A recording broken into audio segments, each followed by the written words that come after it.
Hello? Another story about space time, the Hello? grandfather paradox. Hello? Hello? Is that Dell?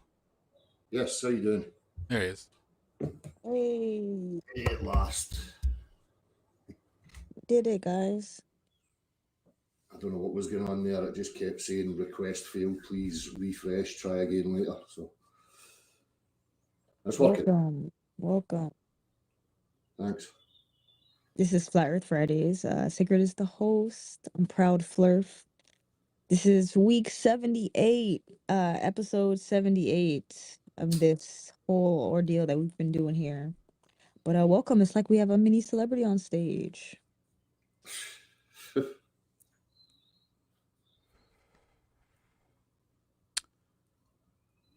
Oh, you waiting for me to speak? Sorry.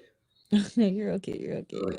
I think some of us have some questions about your worldview, and then you can stay up here, chime in, jump in. Yeah, I mean, it depends what you mean by worldview. If you could be a bit more specific in what you mean by my worldview, then I can speak to that. I believe you're one of the few true earthers that I've met, at least, that recognize motion on flat Earth. Even if it's just the upward acceleration. I even considered that at one point. I was like, well, what's wrong with that? That would still kind of explain gravity, you know?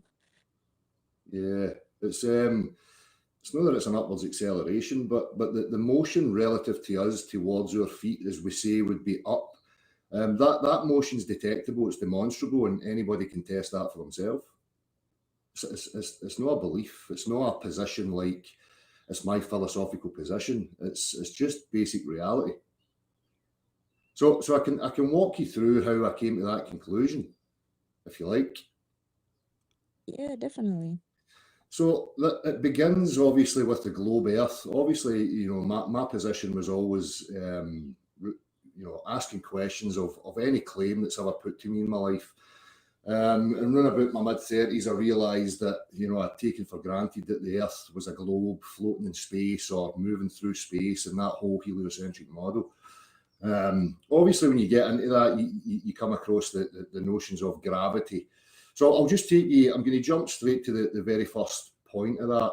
Gravity was always claimed to be a pulling force.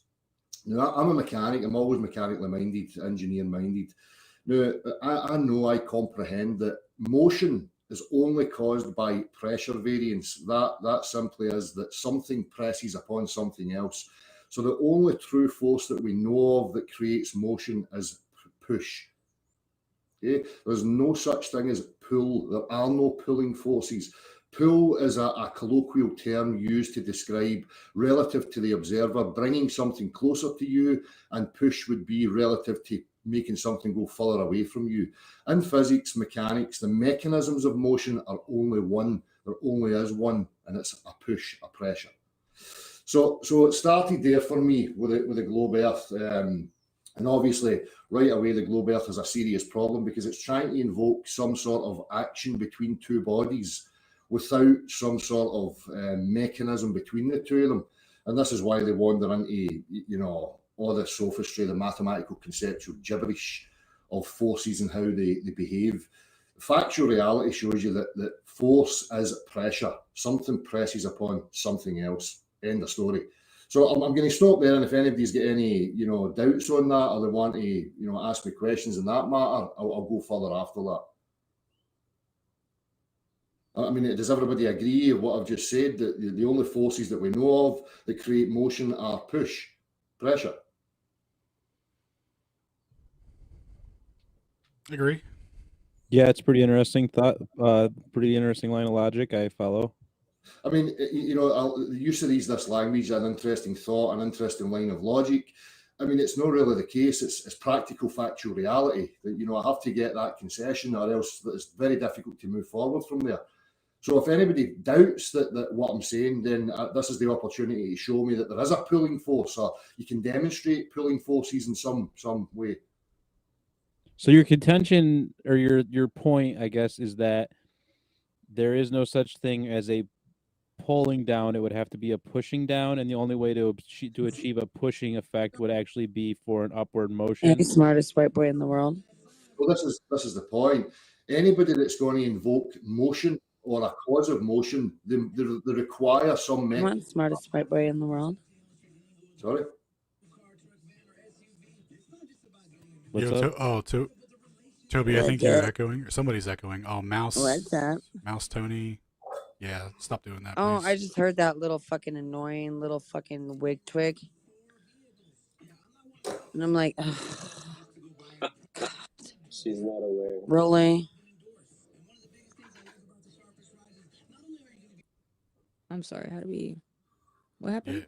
Yeah, sorry, 1 second, Del. Sorry about that. He Twitter's went into a temporal pocket. yeah, sorry about that, man. Sorry. You're now stuck in a temporal paradox. This has always happened and will always continue to happen. No. Hey, Del, so I'm clear. You're talking about a force pushing down or a force pushing up? Sorry, was that a question for me there? I couldn't hear that. Yes, sir. Are you talking about a force pushing down or up?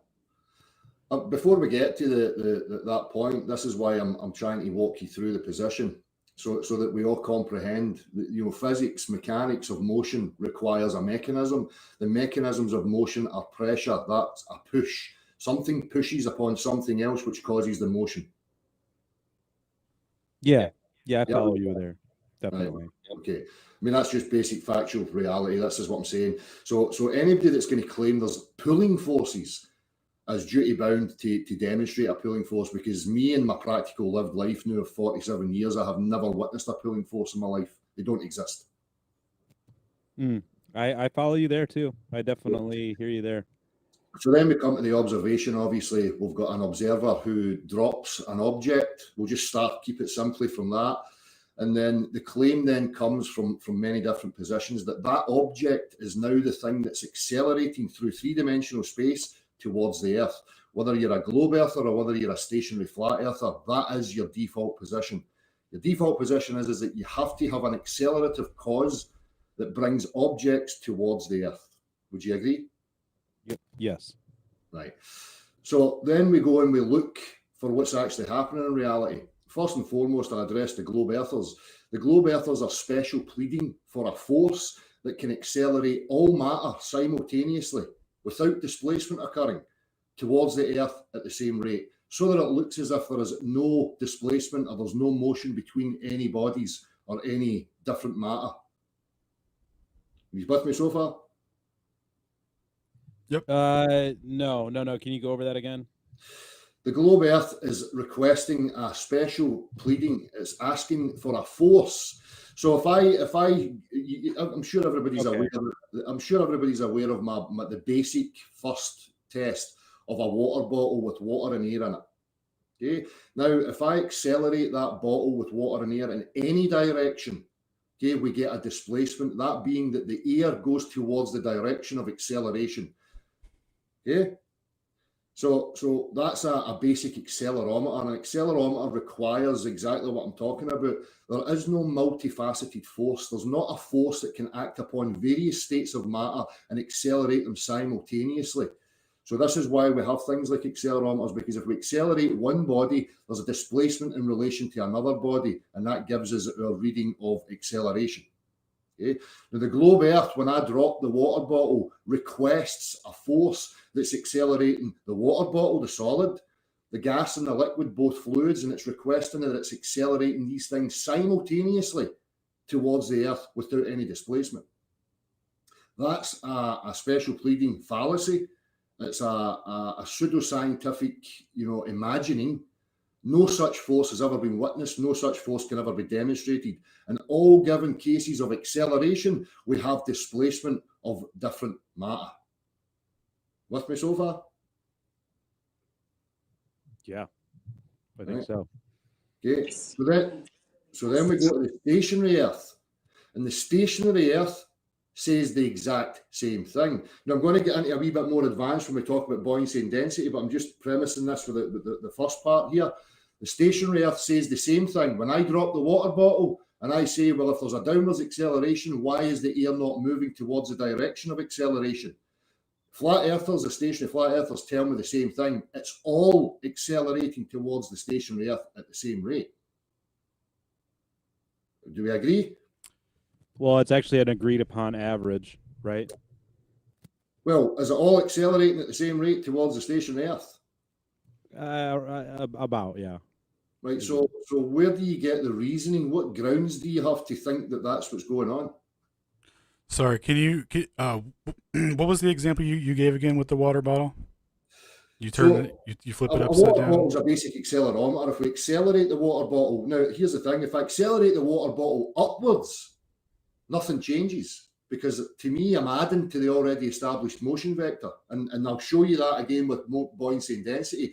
So if I'm holding a water bottle and I've got an air bubble rising and I've got a dense material sinking through that vessel, and I accelerate it up the way, I'm adding to the already existing vector, because what you see is an increase in the speed of the air bubble rising and an increase in speed of the dense material sinking.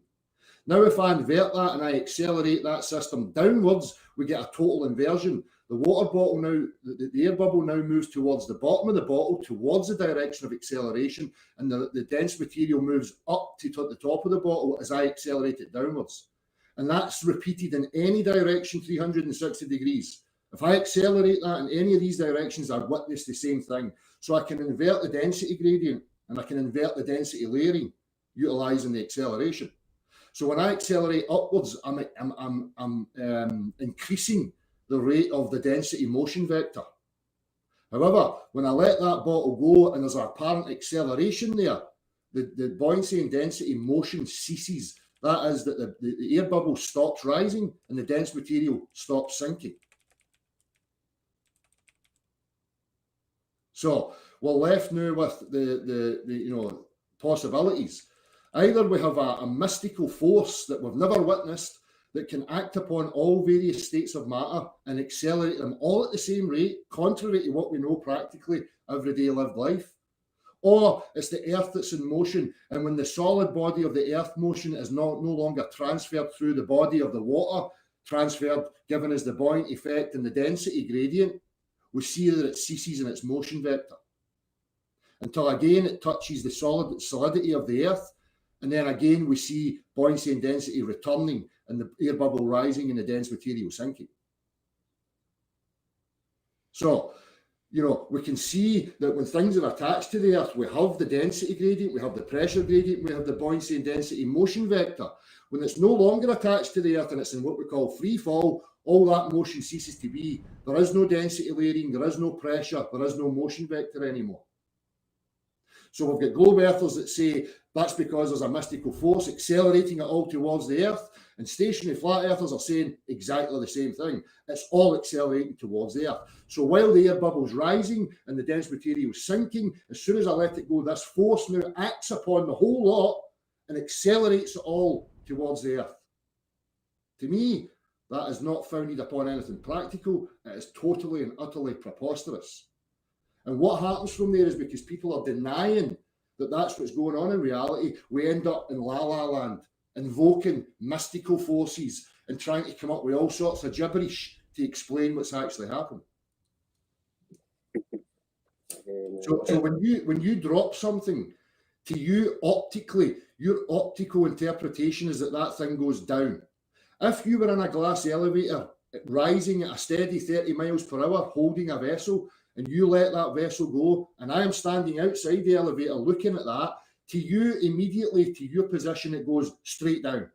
To my position, I see it still rising upwards, although it loses the momentum that it had. Now, what we test in reality shows us that that's exactly what's going on.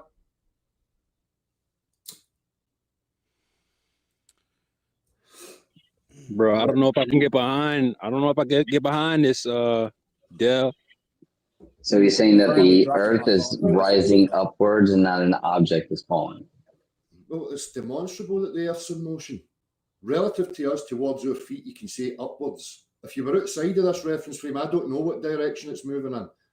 Right? But relative to us, it's demonstrable that it's moving upwards. So if I drop my phone, I can see this.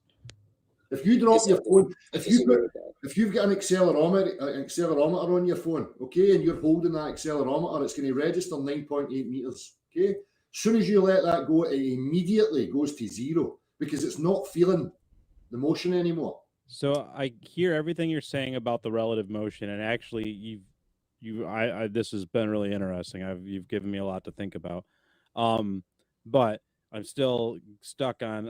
I don't know if I'm just missing something.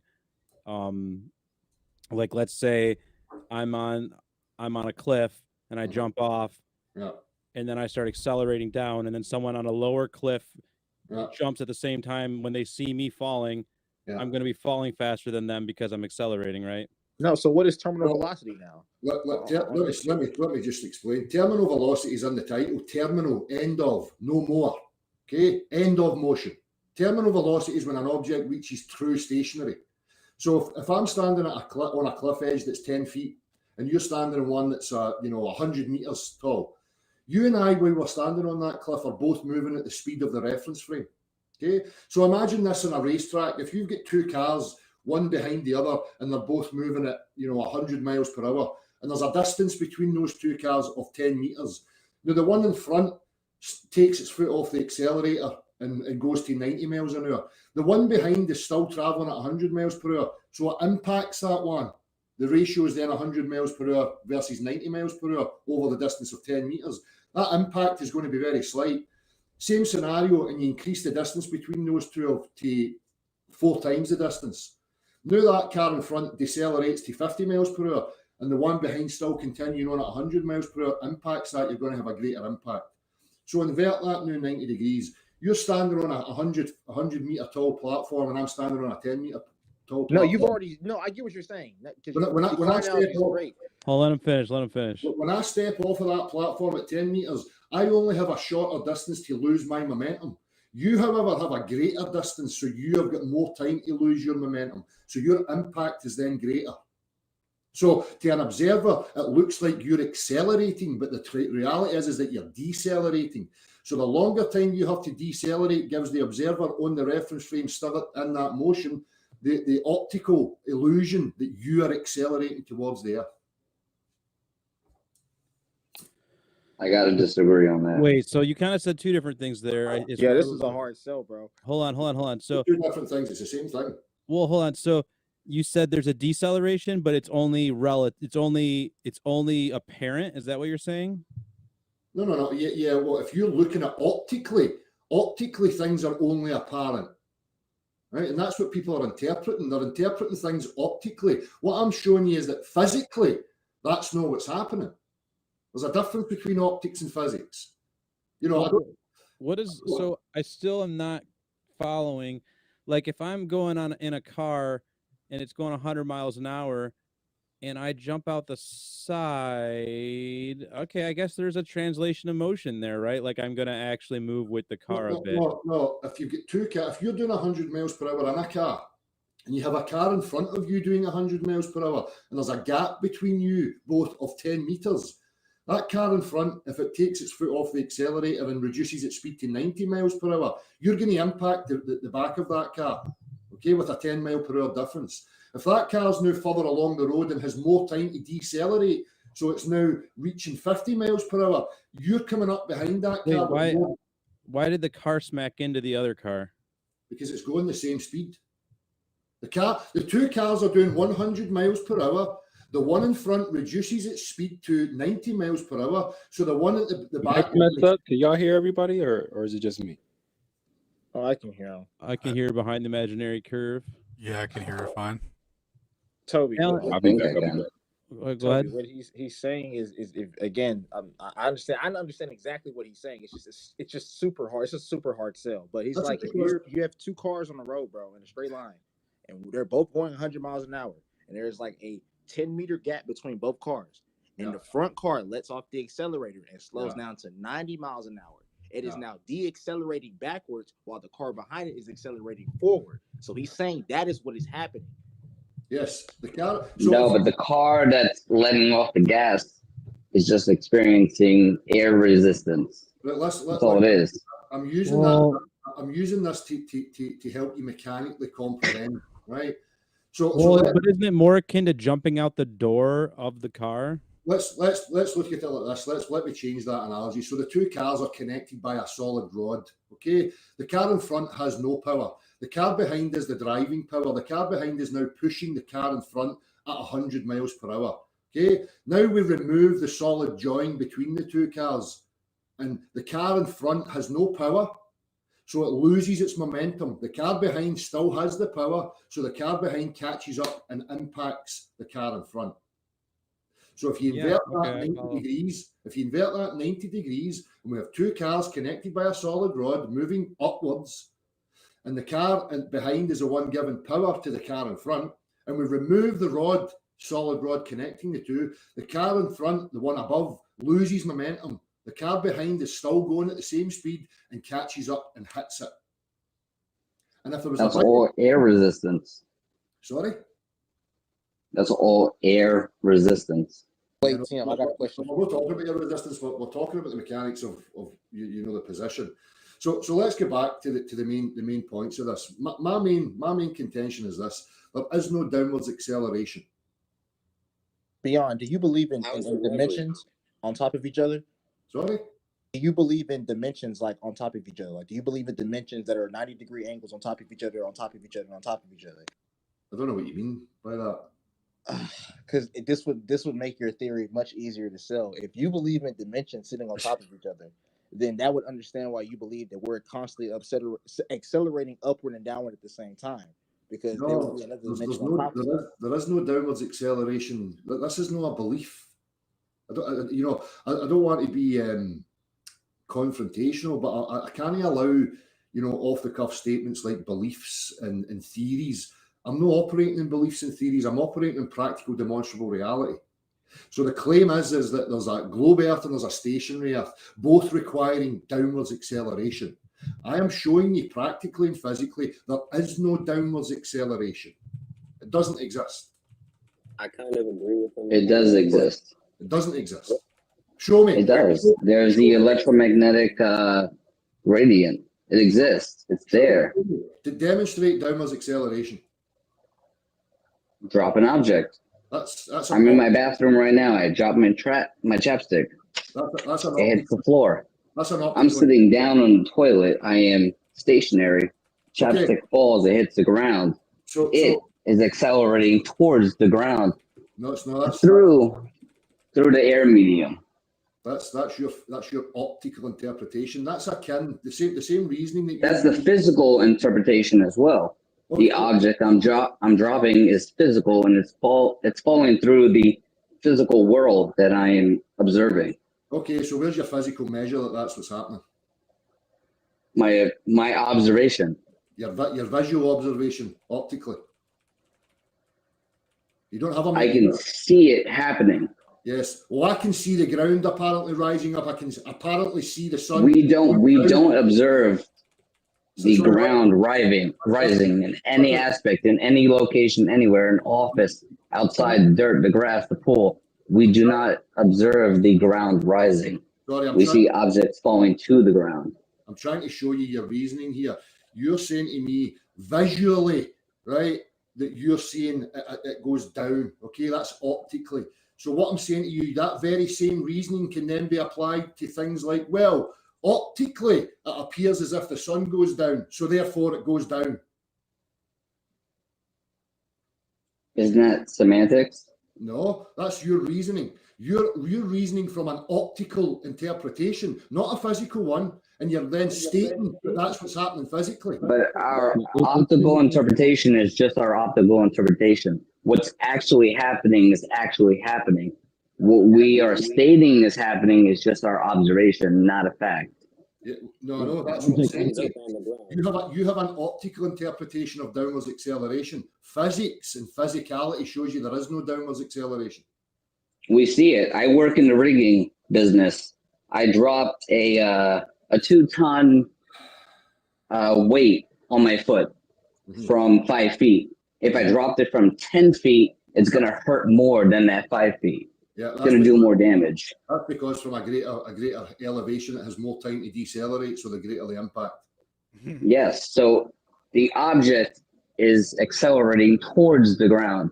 It's not the ground accelerating upwards. My foot would not experience the pain if that was the case. Right, so if there's downwards acceleration, well, answer me this, if you're claiming there's downwards acceleration, why is there no displacement between gas and liquids in a downward acceleration? Why does buoyancy and density cease in its motion vector if there's a downwards acceleration? What's going on? That I can't answer. I'm not up to date in that realm. Right. But I'm just basing it on my own observation with my own, my everyday life. And I'm trying to help you to clarify that your observations are optical, not physical.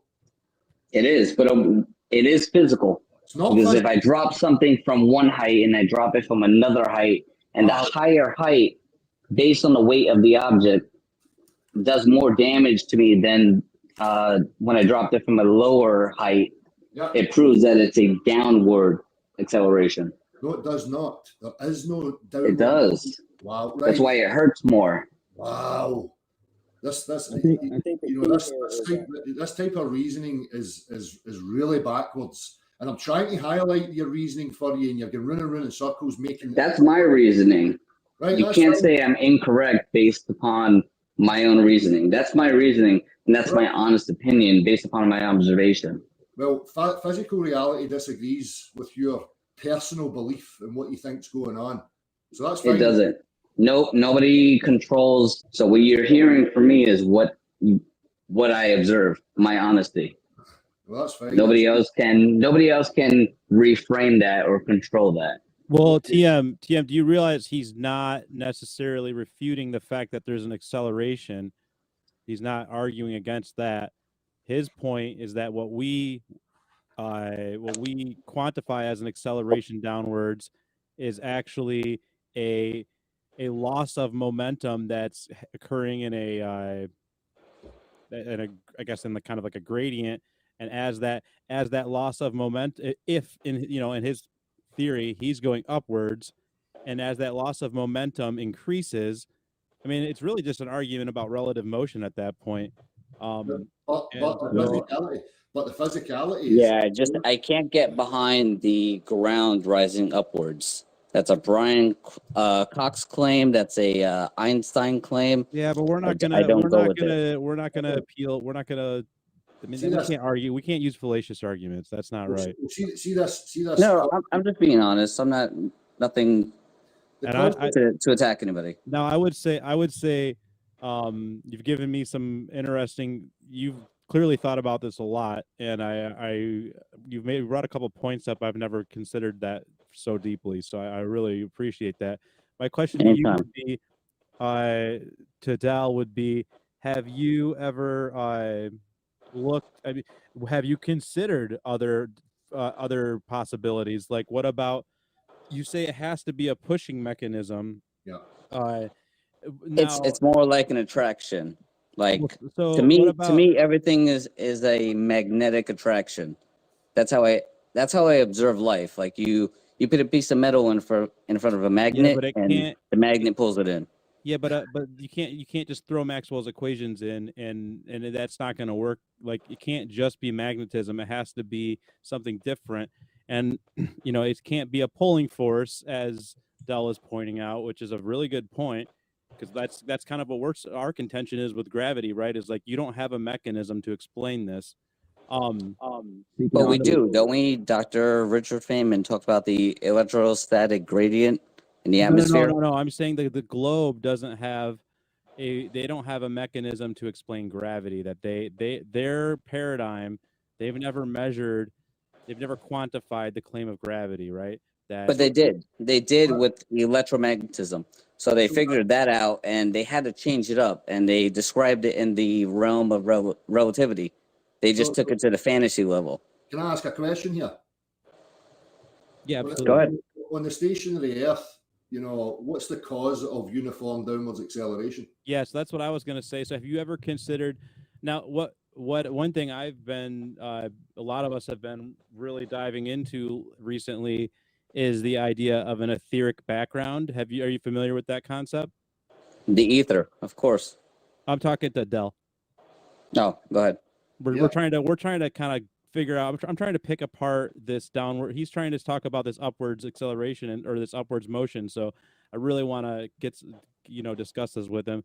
But yeah, Del, have you heard of the idea of an etheric background? Yep. Okay. And so if there was some kind of a flow with that, and we can't measure it, because we exist within it, don't you think are you open to the possibility of an emergent phenomena, of some kind of emergent quality of the ether that causes a downward bias? Well, that ether would then have to be a force that can multitask. So the force would have to be multifaceted, multi-pronged. It would have to be able to apply. So think about, buoyancy and density. We're witnessing an air bubble rising and something sinking through, water, right? So at the moment it's released, but we have to imagine now this force can now halt the air bubble rising.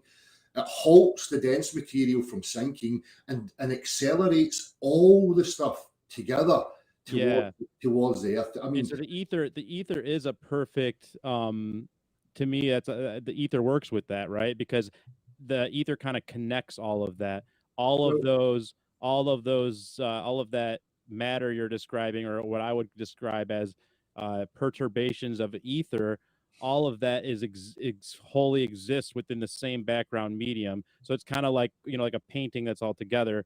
But if there's like a viscosity that we can't quite measure to it, there I can't really articulate how it could possibly, I can't give you an equation or something, but I'm just saying if there's a background medium, you would be open to that, or what do you think about that?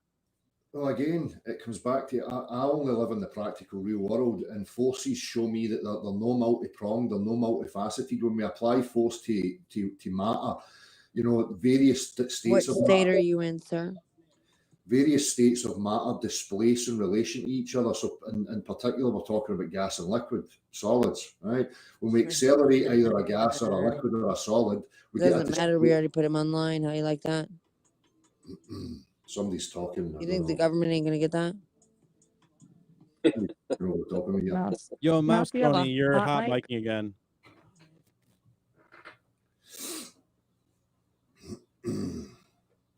So I don't witness a force as such. Now, if you want to talk about ether, I would more think about ether in regards to ether as the thing that wants to keep things stationary. Look at little waitress over there.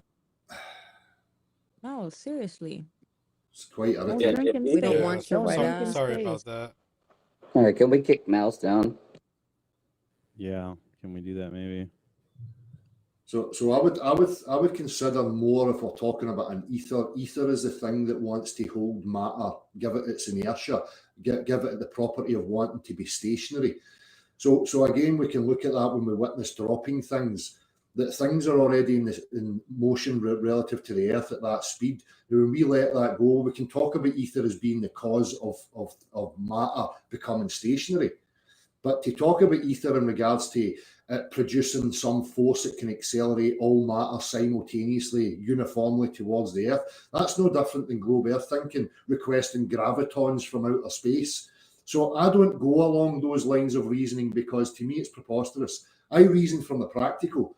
If somebody wants to make a claim to me about physical practical reality, they're duty bound to demonstrate it in a practical fashion. So far, I've never seen anybody offering me any example of a force that can act the way that they request it to act. So stationary earthers and globe earthers are requesting forces on grounds that are founded upon nothing practical. It's just wishful thinking.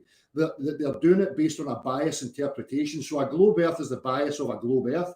Stationary earth has a stationary earth bias. So from that bias, they're trying to interpret physical reality to fit that bias.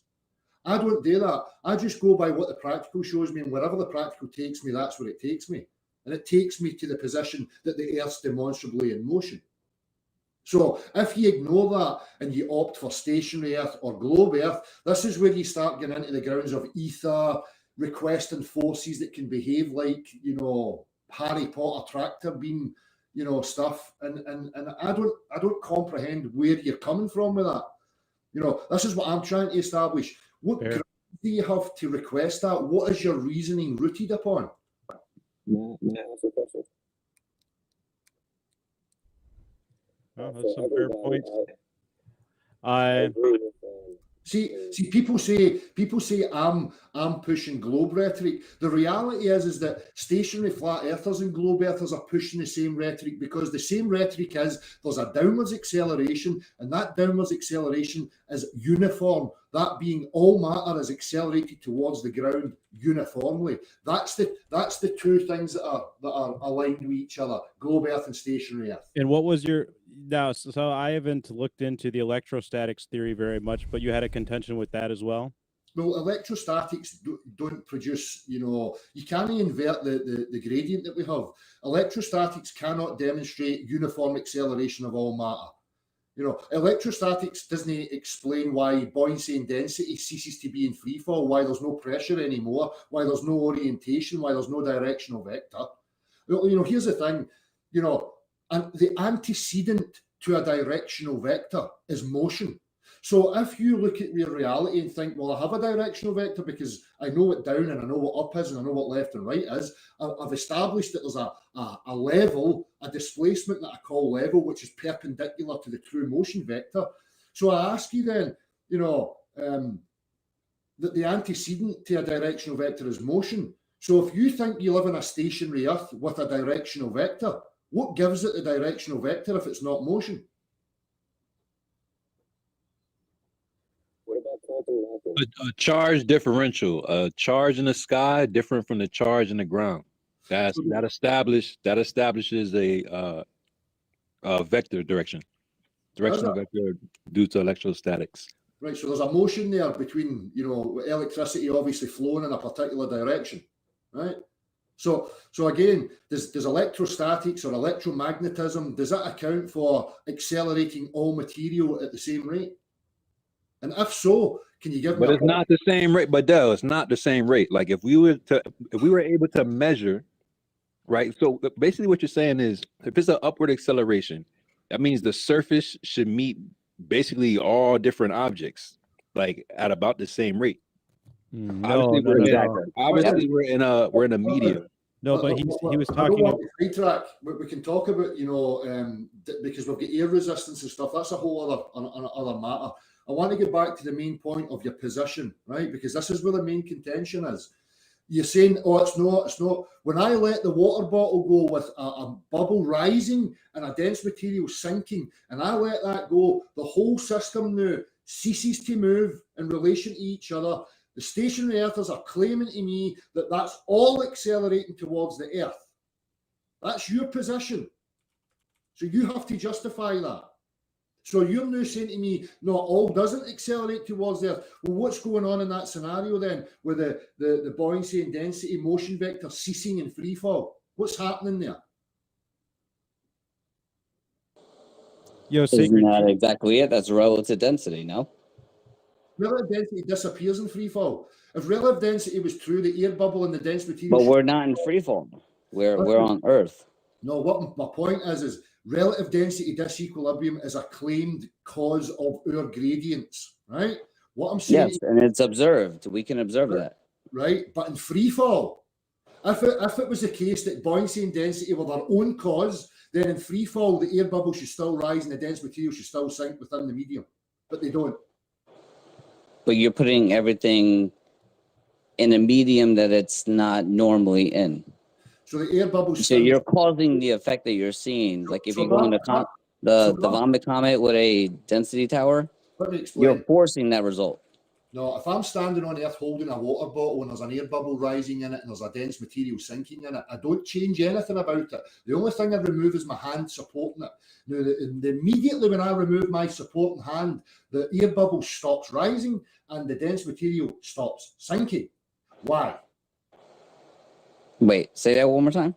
When I'm holding the bottle in my hand and an air bubble is rising through the water and a dense material is sinking through the water and I then remove my hand supporting the bottle, I don't change anything about the bottle or its contents. The air bubble stops rising and the dense material stops sinking.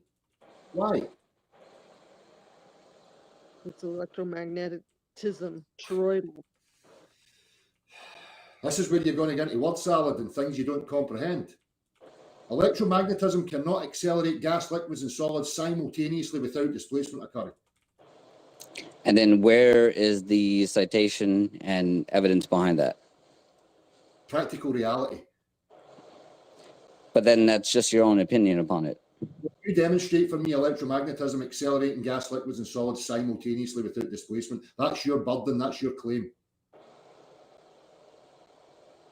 So hold on, Dale, before we get to Xavier, what do you predict should happen if we were a stationary Earth?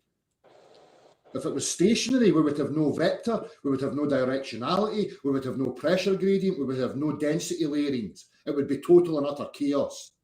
Listen to what I'm saying to you. The antecedent. But why? Why all of that? Because the antecedent to a directional vector is motion. It just clicked to me, bro. A fucking snow globe. Them bitches don't move unless you shake it. You need motion in order to establish vectors. Hey, Sacred, do you understand what he's saying with the deceleration thing? So yeah, I wanted to ask my question around that. If you don't mind me chiming in, Sacred. I just want to steel man your position to just make sure I understand that right. Similar to how Einstein describes an upward accelerating elevator, and someone is holding a ball, everything is accelerating. The moment he lets go of the ball, that ball is now in an inertial frame, aka deceleration, which causes it to fall to the ground. Is that similar to your notion? Before I ask the question. The Einstein's equivalence principle postulated two possibilities, and what he stated was that us as observers would have no way to tell the difference whether we were in a uniform. Right. But the motion of the elevator is equivalent to what you're saying as the upward accelerating Earth, and him letting go of the ball is putting it back in an inertial frame, causing it to decelerate. Am I correct? That's right. Okay, cool. So I put in the nest because these things are not mutually exclusive. What you said about the Ethereum model and causing this push, and I do agree with your notion, by the way. If I'm playing tug of war and I zoom into my hands of the people on each side, if you look at the hands, the hand is pressing against the rope, causing friction in a direction, and that direction is push. I mean, from me, I'm looking at the rope being pulled towards me. That's my frame of reference, and I'm naming that in colloquial language pull, but everything is push. Yeah. Okay, fine. We'll grant you that, but my question is, and a lot of times when people press you on this, you kind of skip over it. But I definitely want to hold your feet to this. Okay, so something is pushing the Earth up from beneath to causing that upward acceleration. Yeah. And Sacred pointed out, in science, they read that there's different averages. It's a different acceleration at different points of the Earth. Well, we'll ignore that for now. But that would not make everything accelerating up at the same time. Some will be accelerating slightly faster, some slightly slower. But we'll just ignore that and say everything is accelerating at the same time. You still have an issue with density and denser object within said medium, because now you have a position where I'm holding a balloon, and the upward accelerating Earth is pushing me upward, like in that elevator, and I'm not letting go of a ball this time. I'm letting go of a balloon. Now that balloon is accelerating exponentially faster than the upward accelerating Earth, exponentially faster until it goes up into the sky, until it eventually, hold on, and then eventually evens out at a certain altitude, quote unquote altitude. So there's a density difference and there's an acceleration difference. If the Earth is already accelerating upwards, how then do you explain the balloon that is accelerating exponentially faster than the upward accelerating Earth at 9.8 meters per second squared? It's because of the pressure of the air. So you can see this again if you can recreate this in a car, a vehicle. If you attach a helium balloon to the floor. Now, when you accelerate that vehicle, what you get is a compression of air, right, towards the back of the vehicle, which causes what we call the buoyant effect or the buoyant force, and it pushes the helium forwards. So if you accelerate forwards in a van, helium balloons go with you towards the direction of acceleration. So it's just the same. You invert it 90 degrees. As the Earth moves upwards, there's a compression towards the Earth of the air as the air is meeting the Earth, right? The air is now compressing, causing pressure, which now forces an upward buoyant effect. right, and pushes the helium balloon upwards. You can recreate this in your car today if you want. Hang different materials in your car. You will see the density gradient being created as you accelerate. As you accelerate forward, wood, steel are going to swing towards the back, but the air is going to be compressed at the back, causing a buoyant effect, and it pushes the helium balloon forward. It accelerates it forward. Right. A lot of people think that if you're in a car and you slam on the acceleration, that everything will go backwards, including a helium balloon. No, but surprisingly, the helium balloon does go forward. Yes. So I got to say that is an interesting point of view. Yes. I don't think you're flat Earth society. I do think you believe what you're saying. So I do see you get shit a lot, but there are a lot of questions. There's an interesting debate to be had on that, and I'll just leave it at that. Good. Yeah, this is a lot of, you bring up a lot of very interesting points. Yeah. I fail to at this point, I'll be honest with you, I fail to see any line of, like, I don't your argument is not, it seems pretty sound. Like, there's not, I don't see a fallacy in there. I'm not necessarily gonna, make a statement about that. To me, it's quite a leap.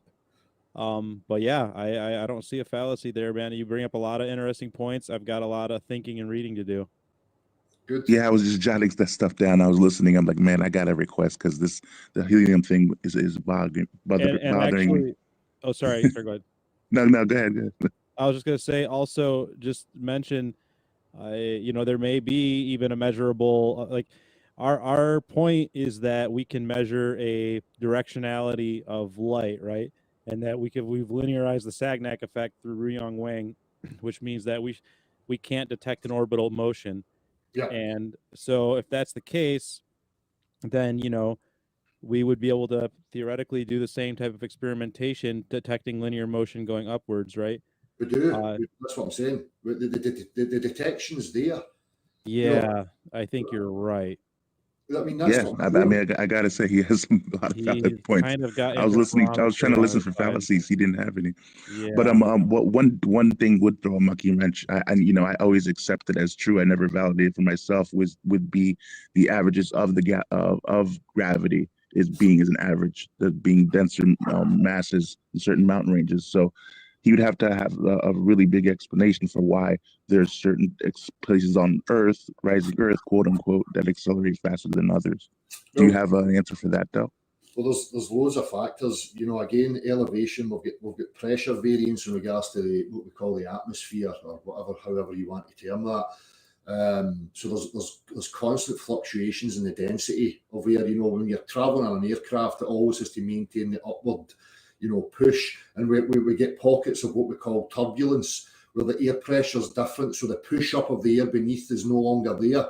So we've got all these different factors to account for. Also, what we have to account for is static. As I keep mentioning on my podcasts, I'm not going about saying to people, listen, electromagnetism and electrostatics are rubbish and it's irrelevant. To me, these things are irrelevant in regards to the directional vector and the orientation, buoyancy and density, but they have a massive role to play in how matter is affected here within this realm. So I don't have all the answers. All I know from my position right now is that I've demonstrated, and it's demonstrably so, that the Earth is in motion, and it accounts for all these things that we see and witness. But ether, electrostatics, and electromagnetism still are playing a massive role. For me, we're moving linearly, or we're moving, relative to us, the Earth's moving upwards, but we have a rotational effect also. So whatever, the fixed mechanisms above are showing us that there's a rotation going on. So there's a friction there, there's a cause to that. There's other factors still to be accounted for. What I'm continually pointing out is that, apparent downwards acceleration, buoyancy and density pressure gradients are not caused by electrostatics or electromagnetism. It's the motion of the Earth that causes these things. But electromagnetism and electrostatics have a role to play. I just don't know what that fully is yet. So that's why I'm trying to encourage other people to get involved and discuss it, because we're never going to have progress when people continually hand wave, dismiss and ignore demonstrable reality. and try and opt for electrostatics or electromagnetism to explain the physics of what we have in actual reality. Wait a minute. I got a question. So instead of pockets of gravity, you said pockets of pressure? No, you did not. No, I'm just messing with you. But it is interesting though. If at your leisure, there's stuff in the nest where it's not an either or. There is an Ethereum model that can explain mechanics through electromagnetism, etc. So it's not an either or, and I'm glad you kept an open mind on that. The thing is that I'm strong on, right?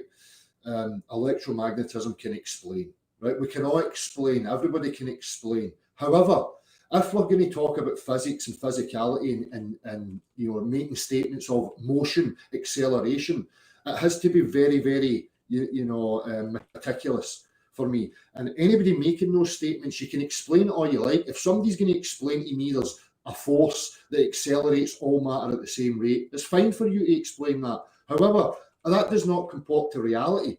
Physical reality shows me that there is no forces. We don't have access to forces like that. There is no grounds for a human being to imagine such a force other than an interpretation bias. That's what leads you to request these types of forces. Reality is going to show you that there is no forces that act like that. So I opt for reality. I don't invoke forces that can act like that, and I'm never going to believe them. And I can hear your explanations. But until you can practically demonstrate your explanation, it means nothing. Beyond, let me ask you a question. Might sound stupid. So, if you're standing side by side me, and we're both holding a ball, I toss it up 5 feet, and then 5 seconds later, you toss it up 5 feet. Same force, same height, same everything. Are they going to come down at the same time based upon you saying that the Earth accelerates upwards? No, that's a misrepresentation. That's not what I would say would happen.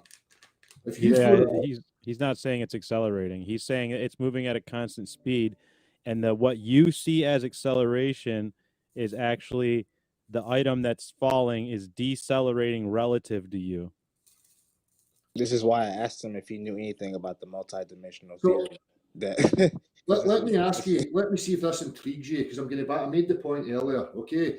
So if I'm holding this bottle, okay, and I've got an air bubble rising and a dense material sinking, right, and it's moving at its rate, so the air bubble's rising at a set rate and the dense material sinking at a set rate.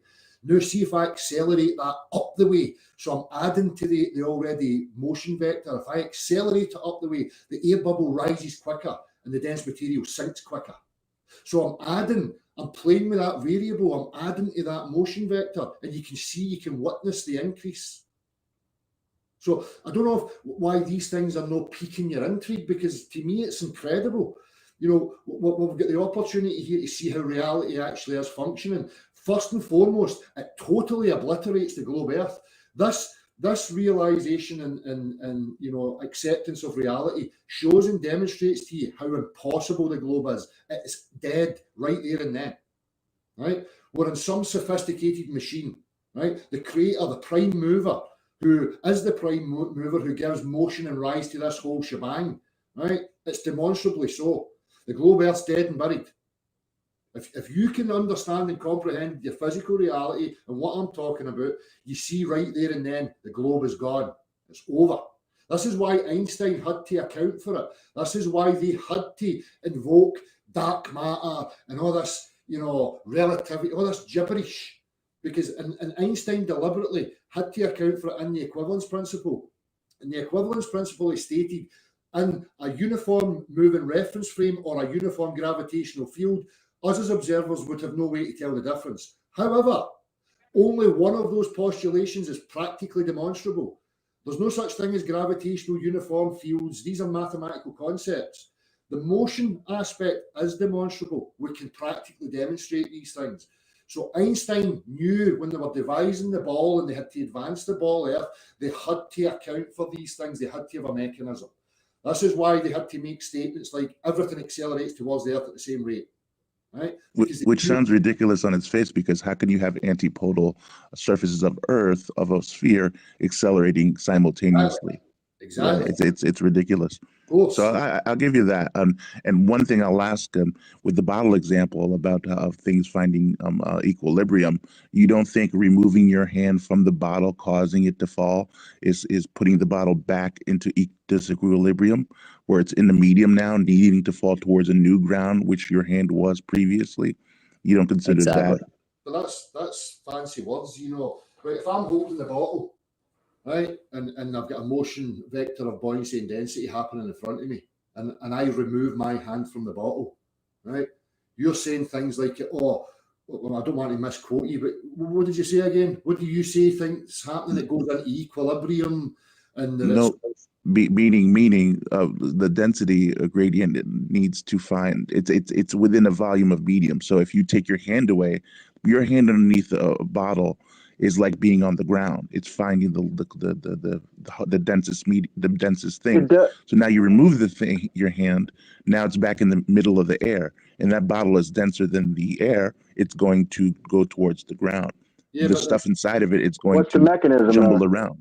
See, this is He's giving it a mechanism. This is the point. Again, I'm going to show you your rhetoric. You're now thinking that it all accelerates towards the Earth at the same rate, magically. No, it's an agreed upon rate. Gravity claims that it's constant, but the downward acceleration is not constant. I will admit we don't claim that. In the case that we've just been discussing about the water bottle with the dense and the buoyancy material within it, right? That all ceases. There is no motion relative to each other within it when I remove my hand. That's because I'm standing on the There is. The ground, if I'm dropping something onto the ground is stationary. It's set, it's leveled, it's in place. The object I think you're misunderstanding. You're misunderstanding him. He says things need to start moving because they're pushed in a direction. They don't just go from not moving to moving without being pushed. Yeah, so an object in your hand, and when you release it, you're the force that's causing the action that it's going through. Exactly, because the motion transfer of the Earth is transferred through my solid body and through. Yeah, that's what he's saying. He thinks you're all moving at the same time. When you let go of the bottle is decelerating, aka going back into inertial frame, like that elevator example that Einstein gives a lot. That's why it's called terminal. But again, I deal in the rigging business. So if I lift with my crane and an HVAC unit that's 20,000 pounds, 5 feet off the ground, and I release it, it's not going to be as great an impact as if I released it from 20 feet. That's because it has more time to decelerate. It's accelerating. It's not accelerating. Through the medium. It's not accelerating. It's like that bumper car thing that he gave earlier. If you're right that's next what to, I'm saying, bro. Yeah, like it makes sense when he says it, but it's just that's why I keep trying to ask. Listen, see if there was downwards acceleration, you would see that present in the displacement of gas and liquids. If you hold a bottle in front I of you, see it in the damage an object would do to a person. That's what I'm saying to you. I'm not talking about your optical interpretation. I'm talking about physics here. So if I get a water bottle with gas and air in it and I hold it in front of me and I accelerate it down in front of me right now, I get the water shifting to the top of the bottle and the air to the bottom of the bottle, right? That's what happens in acceleration downwards. Now, if I let it go, you're still claiming it's downwards acceleration, but there is no displacement of the gas and liquid. So how can what's causing this uniform acceleration downwards? There's no displacement. If I physically accelerate downwards right now with the gas and liquid, it displaces. But if I let it go and you claim there's acceleration, I don't witness a displacement. So there's a problem here. You're claiming acceleration, but we don't see acceleration. There's no physical detection of acceleration downwards. But if I accelerate upwards, I increase the motion vector and I see it present within the rising of the bubble and the sinking of the dense material in the medium. I increase the rate. Then I can invert it in any direction. So now I can accelerate downwards and I can invert buoyancy and density. I can accelerate left and right and I can invert buoyancy and density. But yet when I let it go in free fall and there's a claim of acceleration, I witness no signs of acceleration whatsoever. Can we get Ken up here? I feel like he has a little more knowledge in this. It doesn't matter who you bring. It's not going to change physical reality, I'm afraid. Do you know what the valid point that he has? The valid point that he has. If you have no presuppositions and you look at it just practically, there is an argument there. It's when you add the presubs that has there's an issue. So I haven't seen the bottle demonstration that the bubbles do what you say. I'm just gonna have to take your word for it. But if there's a video that you could possibly put in the nest. There's myself, there's Andrew there, Execrate 200, who's in the YouTube chat, and there's Level-Headed William and Natalie. There's other people now, there's Real World who have repeated the same tests, and anybody can repeat. I mean, I thought that's what this was about, that the real world's accessible to us all, and we can all practically demonstrate and test the real world. So, you know, go and test it, you'll see it yourself. You know, the air bubble and the dense material, you can go to my channel right now and witness for your own eyes that that's what happens. Hey, listen, I'm not doubting it. I'm not doubting it. I'm giving you just due. Do you have it on Twitter that we could probably put it on the nest, or you don't go on Twitter much? I don't do social media. The only thing I use is YouTube. You need to hop on that Twitter, boy. Nah. Level heads in the building. You know, no sacred. Anyway, hey, thank you for being civil with the discussion in the back and forth. Thanks for coming and talking about this. You've made a lot of very interesting points about relative motion. Yeah. And again, you know, I'm electromagnetism and electrostatics have a role to play. They just don't play the role in establishing the vector and the pressure gradient and the density gradient. It's motion that causes that. And again, you know, people, I hear flat earthers using the term all the time, the antecedent to gas pressure is a container. Well, the antecedent to a directional vector is motion. You don't have a directional vector without motion. It's an impossibility. So your only options is that it's the Earth that's in motion, or you have to opt for some Harry Potter tractor beam that's accelerating, you know, air bubbles and dense materials within the medium of water and gas and air all at the same rate, which is preposterous. A basic accelerometer is water within a vessel, so that when you accelerate in any direction, you get a displacement of the liquid. So anybody claiming acceleration at play that must be witnessed physically, we do not witness downwards acceleration. It does not exist. And here's the inversion of the globe model, right? The globe model tells you that up is relative, right? It's relative to, there's no such thing as up. Up's relative to everybody's position. The true reality is that up is the true vector. Level is the perpendicular effect of our true motion vector.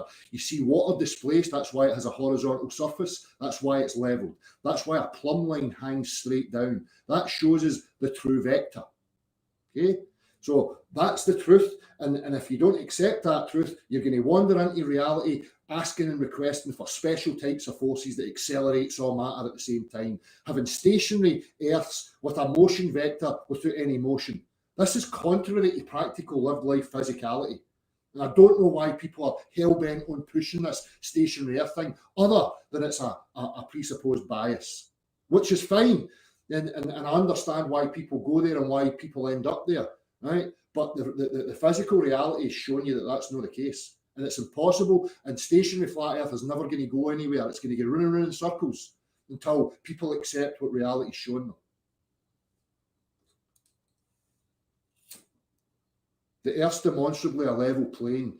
The levelness of the Earth, the orientation of level is established by the true motion vector. It's the perpendicular to the motion vector. That's what I think what would be good for you is to try to rebrand that, because I think people have a knee-jerk reaction because it sounds like flat Earth society stuff, and if you already know that they're controlled opposition. So I think people don't even give it a chance to let things come out of your mouth because he's a satanic. That's where the psyop came in. As soon as anybody, I've been involved in this since 2014, right? Yeah. New people were arriving in this. The very first thing that they're met with is the Flat Earth Society is controlled opposition because they say the Earth moves upwards. Now, what I'm going to ask you is over the last 10 years, can anybody point to me where the presence of the Flat Earth Society has been? I'm sorry, I say that last part again. The accent was strong on that last sentence. Well, One more time. The propaganda has pointed that the Flat Earth Society was controlled opposition, okay? And the cited reason is because the Earth moves upwards, and everybody laughs. Now, what I'm asking you is over the last 10 years on this whole social media presence of Flat Earth, Globe Earth, where has the Flat Earth Society's presence been? They right here on Twitter.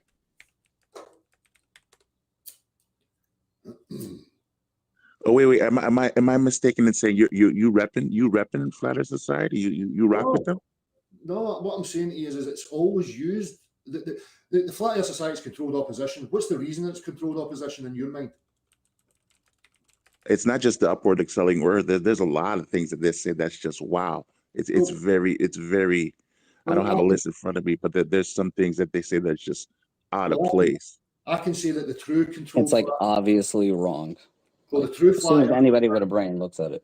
The true Flat Earth Controlled Society position for me is stationary flat Earth. That's the PSYOP. Stationary flat Earth is the PSYOP.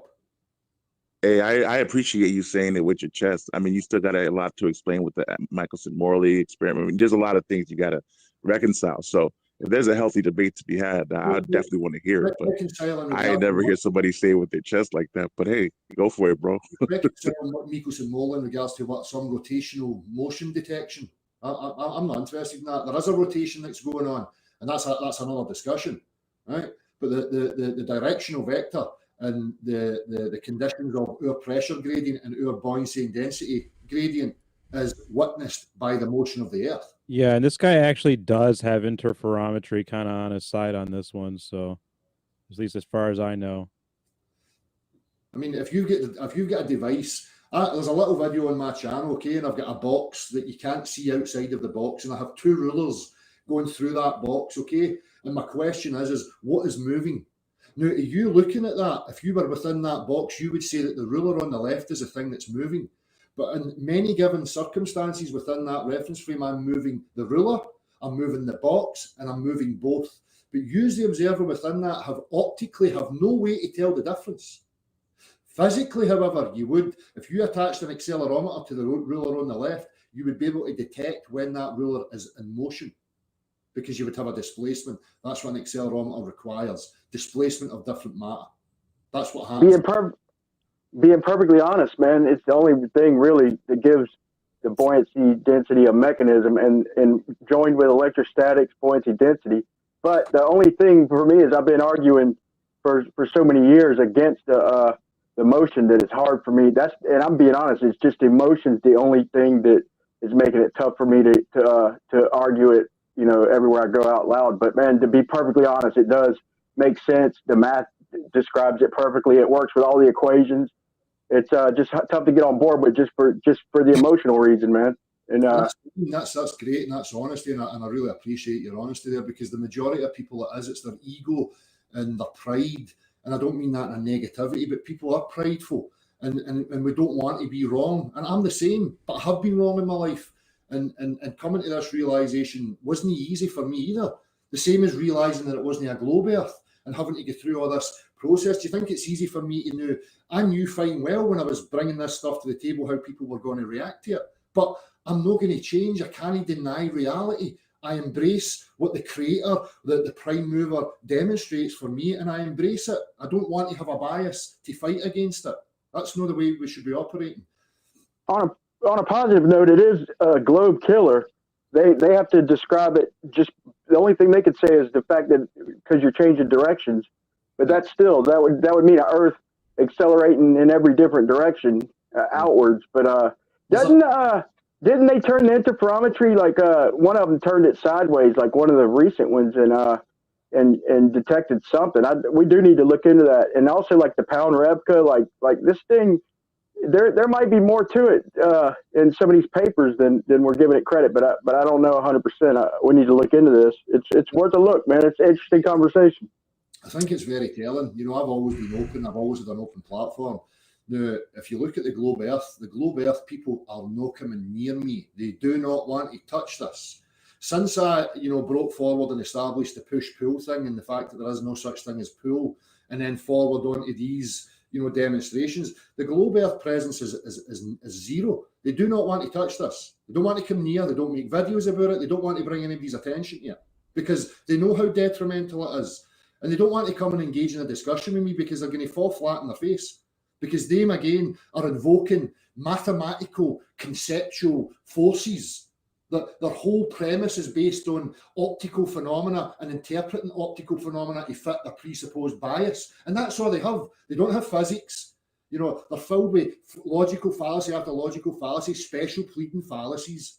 As I say, the main one is a pulling force that's capable of accelerating all matter at the same rate simultaneously. Preposterous notion. Totally preposterous. One last thing I'll say, and I'll drop back down to listener. I do appreciate how you took down Ranty, who flips backside. One of the very few people who flip sides. I don't think it's genuine. No. But if you guys look at the nest, that Dell did a spectacular debunk of this supposed mountains in the background that I forgot what Blackpool Tower, I believe the name was.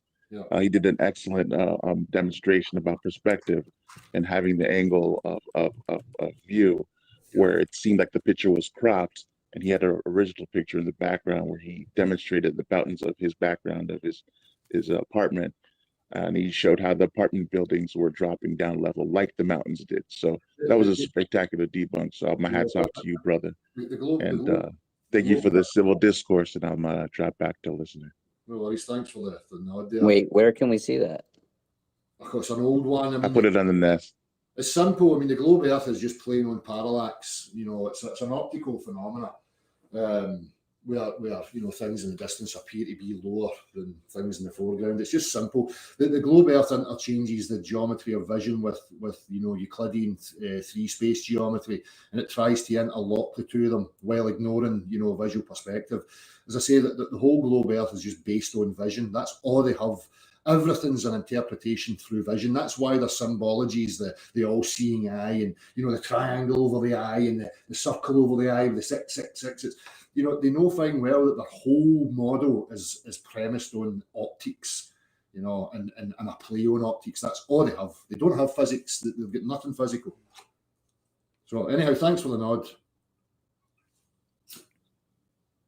Yeah, I've got videos on YouTube on Flat Earth Test showing Ranty, showing him debunking, him literally showing physical demonstrations, the way they describe refraction happening in a fish tank, showing the things in the background lowering, and him literally debunk. I got a video of him arguing against himself and debunking himself on Flat Earth Test on YouTube. I'll see if I can find a way to post it. But yeah, shout out to Brian. I didn't know that was you, bro. This is Flat Earth Test on YouTube, y'all. I don't know if y'all know who Brian is. Been in the community, doing this thing. Always coming with the heat, putting in that work. So appreciate you pulling up the Flat Earth Fridays, bro. Welcome. Thank you, man. I appreciate the shout out last week. I couldn't join; it was killing me. But yeah, I finally found my way on here. I'll figure this platform out, and I do appreciate the warm welcome. Yes, sir. No doubt, bro. So hopefully there's a bit of a deeper and a clearer comprehension of, you know, why I'm in the position that I'm in, and I hope that the rest of you actually put your attention to it. And again, I'm open to the discussion. I'm open to any practical tests that you can show me, you know, for any of these claims. I'm not sitting here saying, you know, I'm going to ridicule, you know, the requests for a lot of these things, and I always will, until somebody can demonstrate it for me. You know, and my position is that I don't go with any claim unless there's a practical reference for that claim. So, you know, anybody's welcome anytime, and hopefully, you know, you go deeper into this and you have that realization. And again, there's no shame in being wrong and accepting, regardless of what the propaganda tells you. That's where the fear comes. This is why people don't accept the truth, because the propaganda's told them to fear it. You know, groupthink dynamics, you know, your peers not being accepted by communities. I'm just in the fortunate position through my life that I've never cared about any of that stuff. You know, in all fairness, Del, we need to do some. I'm gonna try and do some tests with electrostatics and see if we could produce the density gradients. And you know, if it's possible, we could replicate these things, man. It would make for a hell of an interesting discussion, man. It'd go real deep. So we need to do some tests with that, because it does seem like you know, on the surface it's demonstrable, but as far as the practicality of it and the density gradient relationship, I think we need more demonstration. So this is something we definitely need to dive into, man. Exactly. I keep an open mind though. Well, if you can demonstrate, your notions, that's fine. I'll look at that, and if that's the case, then that's what reality shows. I accept that. But so far, I mean, I've looked at electrostatics, electromagnetism. I don't see how electrostatics or electromagnetism are going to account for any of this stuff. My main contention is that force does not act as a multi-pronged, multifaceted thing. That's not how force operates. And again, force, people think force is something in its own. Force is simply a description of motion. Right, that is that something moves and causes the motion of something else. That's what energy is. Energy is just derived from the observation of motion or change. The whole of science, everything that we do is founded upon change. That's what we observe as change. Change is motion. Something changes, something moves. That's the foundations of our reality. That's what we're comprehending. So again, people that think that there's a cause of pronged motion, that is that gas, liquids and solids can all move simultaneously without displacing amongst each other, that's in the realms of fantasy. That doesn't happen in reality. So hopefully my point's clear, and I don't want to just keep reiterating that, but I think it's the most important thing that people have to realize is that you're asking and requesting for something that's totally ludicrous. And if you can comprehend that, I think it'll be very easy for you to move forward and see reality for how it is.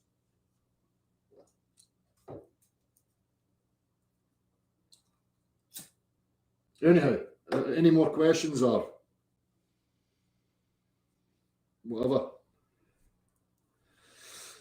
Yeah, let me give a hypothetical. Like, say if we was to use like a Van de Graaff generator and like reverse the motion of let's say we had a solid, a liquid, and a gas in a cylinder, and they all three filled up the space, and like we attracted the solid, would it would the density relation, is it possible the density relationship would be like the electrostatics would kind of contribute to the relation of the speed? I'm having a hard time putting this in words, but it seems like it's possible, man. I don't know. I just want to keep an open mind on all this. You'll be able to, right, so imagine, right, if we're talking about electrostatics or electromagnetism, so we had a vessel made of a certain material, like some metal, okay, and in that vessel we had gas and we had liquid. Now, using electrostatics and electromagnetism, you would be able to move the solid, right? But what's going to happen is that the gas and liquid within that solid are going to displace, they're going to detect the acceleration or the motion of the solid. The electrostatics and electromagnetism, there's no way that you're going to be able to accelerate that vessel with its contents without the displacement occurring. The displacement's always going to occur. So you're saying basically when you say it plays a part, like you mean like the slight little deviations from the 9.8 in different places or during storms and shit. So you're saying is that what you be saying, like during the little slight deviations would be attributed to electrostatic? Of course, if there's fluctuations, I mean, all matter's affected by, statics and magnetism. So there's going to be fluctuations depending on where we are. You've also got air resistance playing a role. You've got density of air. You've got, all heat, temperature. There's all sorts of factors that would, and again, what's the margin that we're operating within these apparent deviations? Again, there's more advanced talk in regards to the motion. When I say, we're in motion upwards, right, we're saying that relative to us. But what you can think about is like, an arm. We would be attached to some arm moving in a circular motion. Or, I'm sure many people have seen the battery within the copper coil.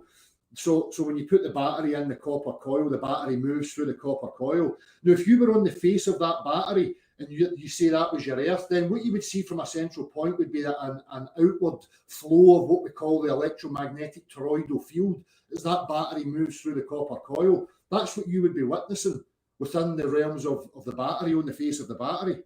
You would detect that electromagnetic spectrum, that flow, the toroidal field. So there's again, there's so many different factors that I would love to engage and have people thinking about, but we can't even get there because people are still have an aversion to the demonstrable fact that we are in motion. You know, where we're moving, how that motion is, and you know, the whole shebang. I don't know. That's still to be investigated. Yeah, like I said, I've been fighting against it for so long, man. But and here's another thing that left me open to it is when the first thing when I heard you talking about it, I've argued for it just for the simple fact of the equivalence principle and how to me that killed the globe. But when you said that we don't, when I was saying to myself, I want to say that I don't feel it, but then I was like, wait a minute, I do feel weight though. So it's not completely honest to say it ain't possible. And this is how I kind of, but I keep open mind, man. I'm not jumping all the way over the fence, but to me, this is where it's at, man. It's a conversation where it needs to be. But again, weight's relative to the speed of the reference frame. If you were sitting on a chair and I accelerated that chair upwards, your weight's going to increase. Your weight's relative to the motion vector. So weight's not an intrinsic value of anything. It's an effect of the motion.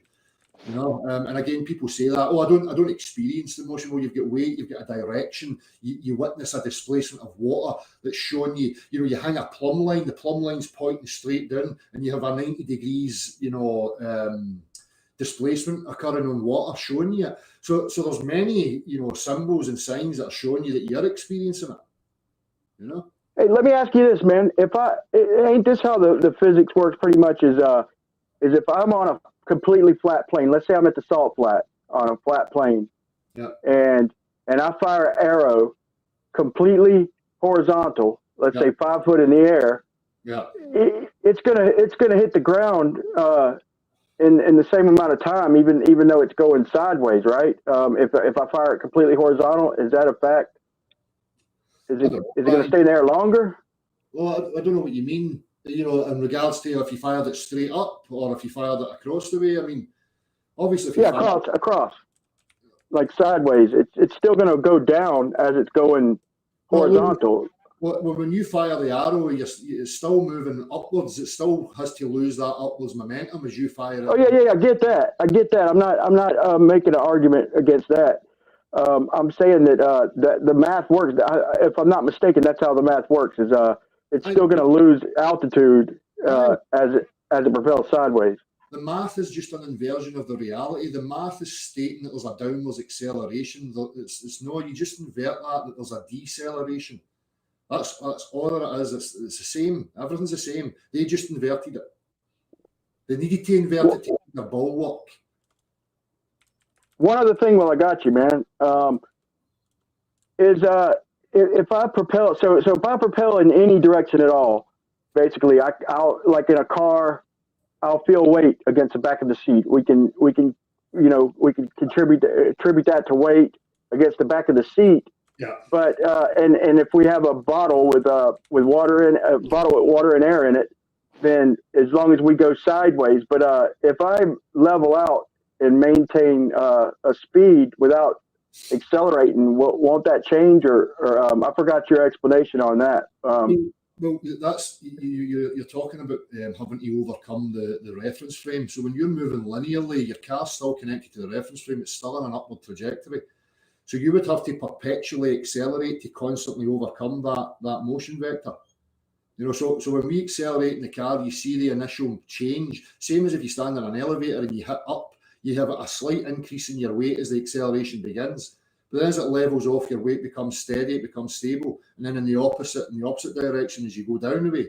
But when you're talking about linear motion within the reference frame, that acceleration has to overcome the already established motion vector. And unless you can accelerate continually, if you had a car that you could continue perpetually accelerate, you would invert, linearly that whole density gradient. You can see it. You can see it in a rotational vector. We use centrifuges to separate particulates because it's known, obviously, that motion does that the displacement occurs.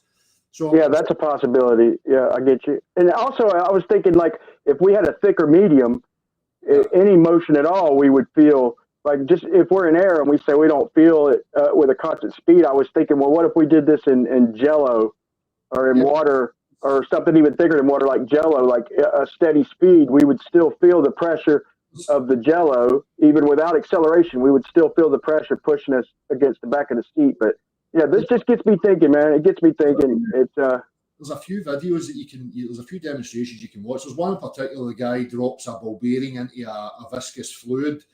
and you know, he markers as the motion happens, he markers it with horizontal lines. Now, what you see is that the horizontal lines don't increase in their distance, the gap between it's a constant.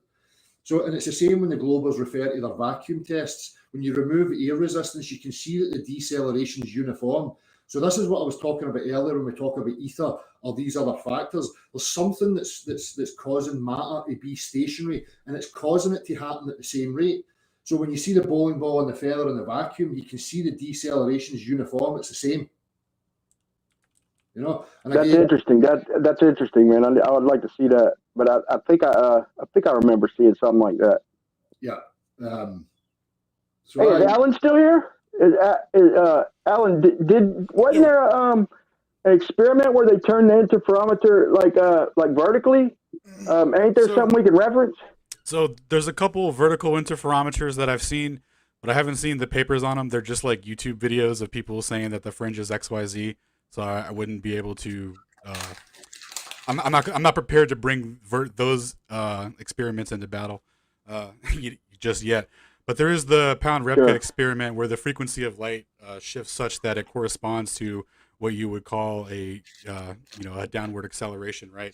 So the way that the experiment was designed, that the frequency shift, or based on the predicted frequency shift, the detector would only accept a frequency that matched that frequency, right? So it did match that in the pound rep kit experiment. So what that would show in terms of the speed of light and all that, for their interpretation, they said, okay, well, we don't really know how to interpret this as a general relativity effect in terms of a gravitational field and overcoming the acceleration, and there's an energy exchange with the light, which is obviously super convoluted, or is the light just propagating downwards faster, right? So like they were caught between those two paradigms because there was no there's no way to distinguish between them really with the results they were given because the predictions were the same. So that's, man, I'll tell you, this is what I hate. Go ahead, finish. Yeah, so there's so that right there shows that, electromagnetic propagation goes, the interpretation could be that it's faster going down. So it shows a bias for that. Now, in terms of, and I'm in agreement with you on the motion requires a, what did you call it? Like a mechanism, right? So on my interpretation of the ether model, right? There's like a flat gradient, right? So it balances out, evenly distributed, and that corresponds to that static electric gradient that we're talking about earlier, right? So that pressure is there's an interaction with the density layers of the ether in the atmosphere, right? And that density interaction is what's creating the charge potential at the top, and then it's seeking the equilibrium at the surface of the Earth, right? So that's the gradient for the downward bias. Now it seems like you're just replacing like a downward bias, like any generic explanation that we could give, right? And not just me saying the etheric explanation, but for those who are into the relative density as just the singular mechanism for it and that kind of stuff. So it seems like you're just replacing like a downward bias with a downward accelerative situation, and then just ignoring like the pressure mediation factors within it. Yeah, I see what you're saying, and it is. Because hold on a second, Brian.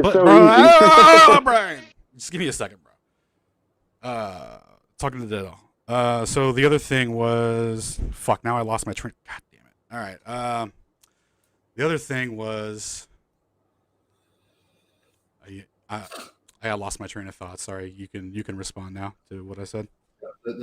Sorry about that. All good. See, I'm listening again, and to be honest with you, and I don't mean this, but it sounds like word salad to me, because I got you. It doesn't have any cohesive practical reference that I can relate to.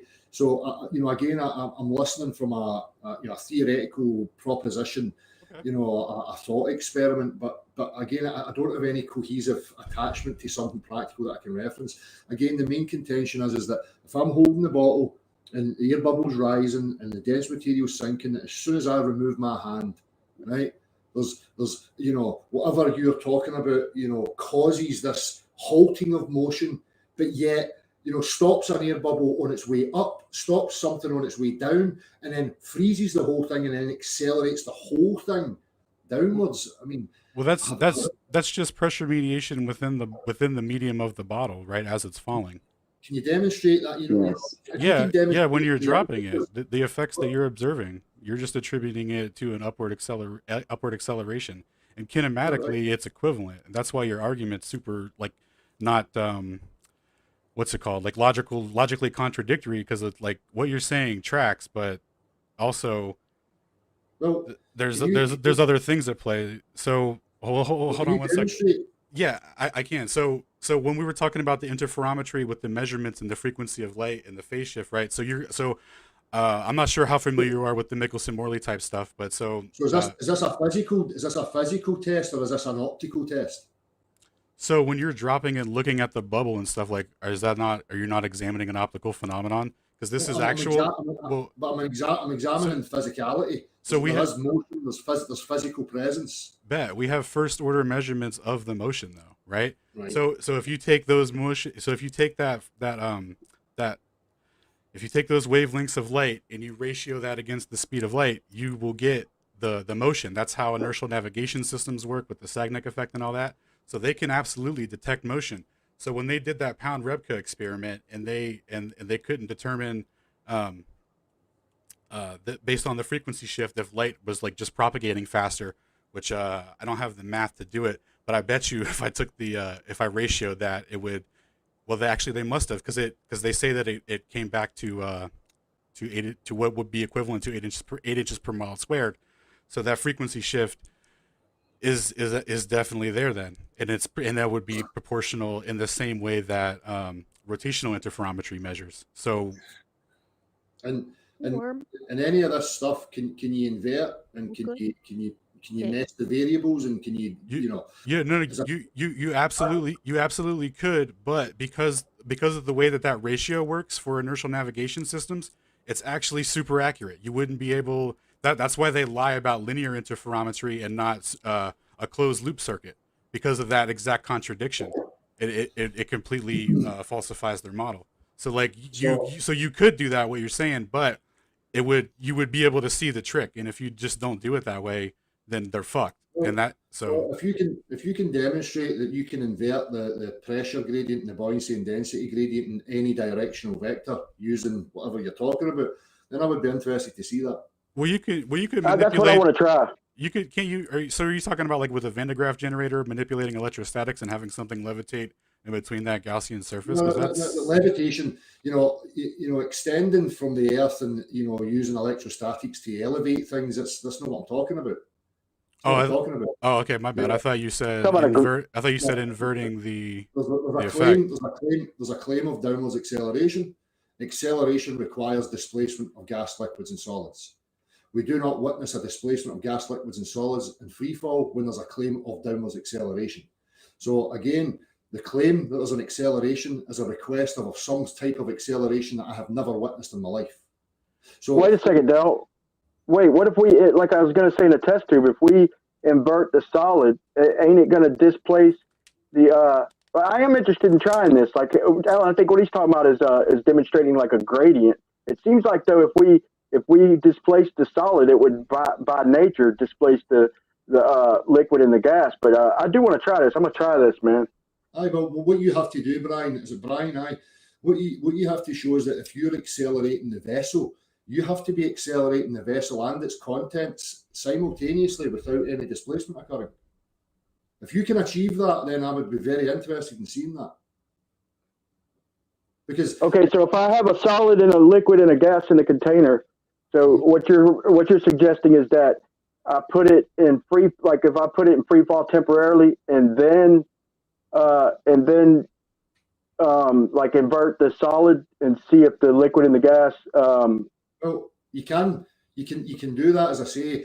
If I'm holding a vessel right now and I've got an air bubble rising and something sinking, and I then accelerate that down the way, the air bubble inverts and starts to go towards the ground, and the dense material goes towards the sky. Sorry. Yes. Okay, so if I were to drop a test tube with the solid, the liquid, and the gas, and then the solid went down, it would wouldn't it? Yeah, that's interesting, man. You know what? Before I even try and keep overthinking this. I need to like propose some tests and put together a couple things. But I can see both. To me, y'all are getting more into the effects of it. I think the cause is what is more along the lines of the direct discussion. And to me, it's interesting as shit, though, man. But a lot of people, I get a lot of friction when I ask questions, man. Normally, my position is that motion causes all these things, and I can demonstrate in any vector you want. So I can invert the buoyancy and density and the pressure gradient in any direction you want, utilizing motion.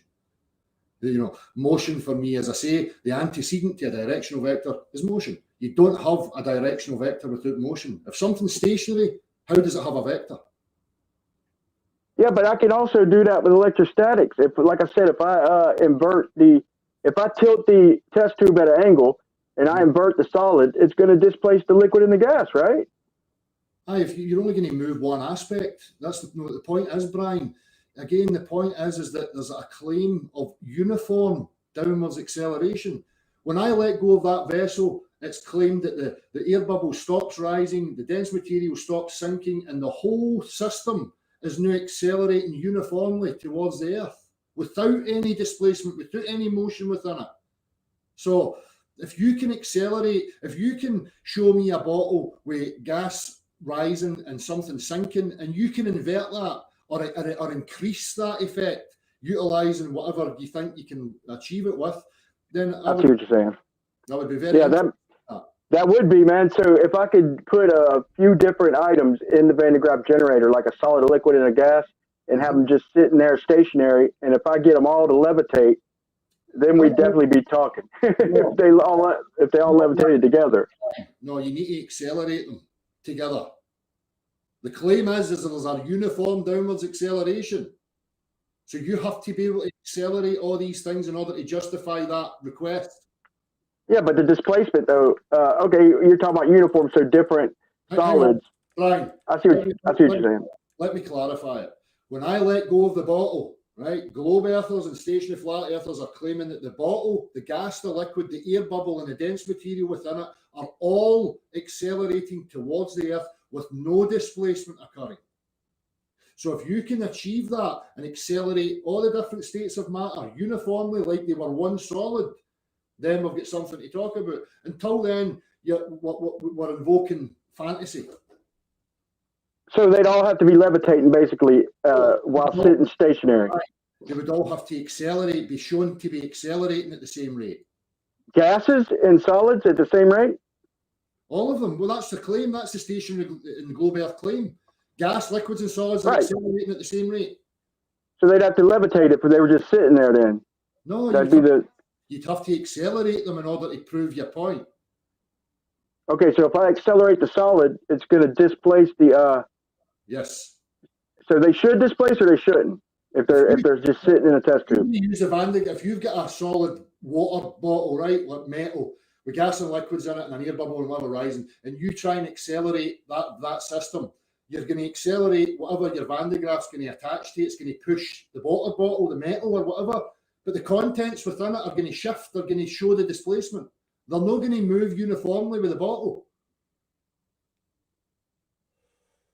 Oh, you're considering the bottle too. Okay, I got to rethink that. I wasn't considering the bottle itself as part of it.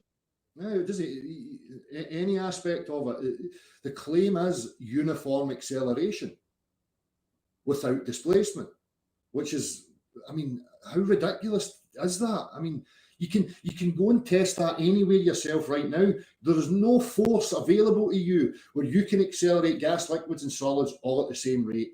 On top of that, you cannot, stop and halt buoyancy and density and invert them in any direction or increase the rate.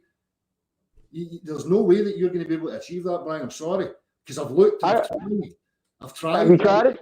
Of course. This is why I'm in the position I'm in. I'm not just trying to be dismissing things because I got you. I'm stating to you, I've tried. I'm a mechanic. That's what my trade is. That's how my mind functions. So I go practically and I say, okay, electrostatics, magnetism, let me see what happens here. And when I try these things, I always witness a displacement every single time. So we would expect a displacement if they were all just sitting in the bottle. We would expect a displacement if we reverse the the field and the solid went to the top, we would expect the liquid to be next and then the air to be at the very bottom. I think that's possible. I've never tried it. Brian, if you can get a vessel, right, and you've got an air bubble rising and something sinking, and you can use electrostatics or magnetism to invert that motion so that we now see the air bubble going down and we see the dense material going up, then I would love to see that, Brian. I would love to. Yeah, it'd be better.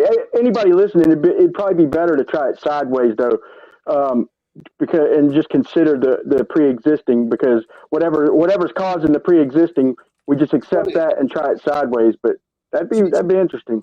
Let me clarify, because I can see, in the chat box who claimed uniform acceleration, and Space Audits is saying globurists do. But it's not just the globe, it's the same. The stationary Earth is claiming the same thing. Yep. If I let go of the bottle and there's a downwards acceleration, and I'm saying, well, there's no sign of downwards acceleration because the gases and the liquids are not showing me that, then the stationary flat earthers are saying that it's all moving towards the Earth at the same rate. That it's not just the globe Earth. This is stationary earthers really need to comprehend their position. If I'm sitting here in a stationary Earth and I'm holding something in front of me with gas and liquid in it, and I let that go, the default position of a stationary Earth is that the thing I am holding and its contents are all accelerating towards the Earth at the same rate. That's your default position. So it's not that it's just the globurists that are claiming that. That's stationary flat Earth's default position. Yeah. Yeah, but the bottle is trapping the gas, so it's naturally gonna pull the gas down the same rate, right? No, Brian, if I physically accelerate that bottle downwards, right, what happens is the air that's at the top of the bottle now moves to the bottom of the bottle and the liquid moves to the top of the bottle, because air moves towards the direction of acceleration, right? You can see that anywhere you like. You can try it. Get something with an air bubble in it and accelerate it. The air bubble will shift towards the direction of acceleration. So if I'm holding a bottle with air at the top and water at the bottom, and there's a claim that there's now a downwards acceleration, I should see an inversion of the gas and the liquid within the bottle. But I don't. So stationary earthers are now claiming that it's because the bottle, the gas and the liquid are all accelerating downwards at the same rate. That's a position that's totally ludicrous. It's no founded. I see what you're saying now. I get what you're saying now. I think Alan wanted to question. Yeah, I was going to say, and to be fair, I wasn't just chopping it off at globularist. I did type the rest of what you were addressing. Sorry, I didn't see that. No, you're straight, bro. But to add on to that, so the agreed upon average, like they do tell the globularist, and it's not really their fault. They do tell us all that the 9.8 meters is everywhere or whatever. But again, with the gravimeter, which is basically using interferometry again for the measurements, they do find that there is a variance in what they call that gravitational downward acceleration, and it's not actually as 9.8 meters as they say. So there is fluctuations within that. And that's fine, but the main contention is the claim that there's a downwards acceleration, and my point is there is no downwards acceleration. So I don't need to go any further and engage in the topic of downwards acceleration, because there is none. Yeah. So let me ask you this: what would you say to the object's falling, right, and it's reached its equilibrium, right? Its terminal velocity, as you said, it's no longer accelerating, right? But it's in what we call free fall, right? So the medium inside of that, like there's like the motion inside of that is displacing it. So there needs to be pressure mediation within that, right? It needs to equalize. So while that needs to take place, as it's free falling from that motion, the air bubble and whatnot are acting in correspondence to that motion while the pressure mediation is ensuing. So all accelerating uniformly? No.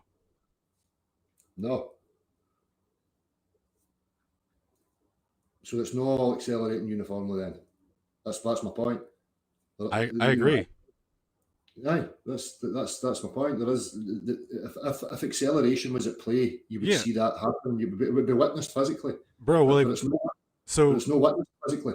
Yeah. So not to cut you off, but like I was saying earlier, kinematically, what you're saying tracks like perfectly. Like you just have a different interpretation of the mechanism of that. So instead of saying like downward bias, and then the buoyancy density situation of the medium like facilitates the rate of which the free fall transpires, right? So what you're doing, in my opinion, well, not my opinion, what you're doing is you're just replacing that with upward deceleration, and kinematically it's true. So your position is unfalsifiable, as well as mine, right? As well as the gravity's situation, kind of. But well, in terms of uniform acceleration. But yeah, that's why your argument is so sound, because it's true. Like, we're seeing the effects, but you're just describing it under a different way, and then saying the other one doesn't work.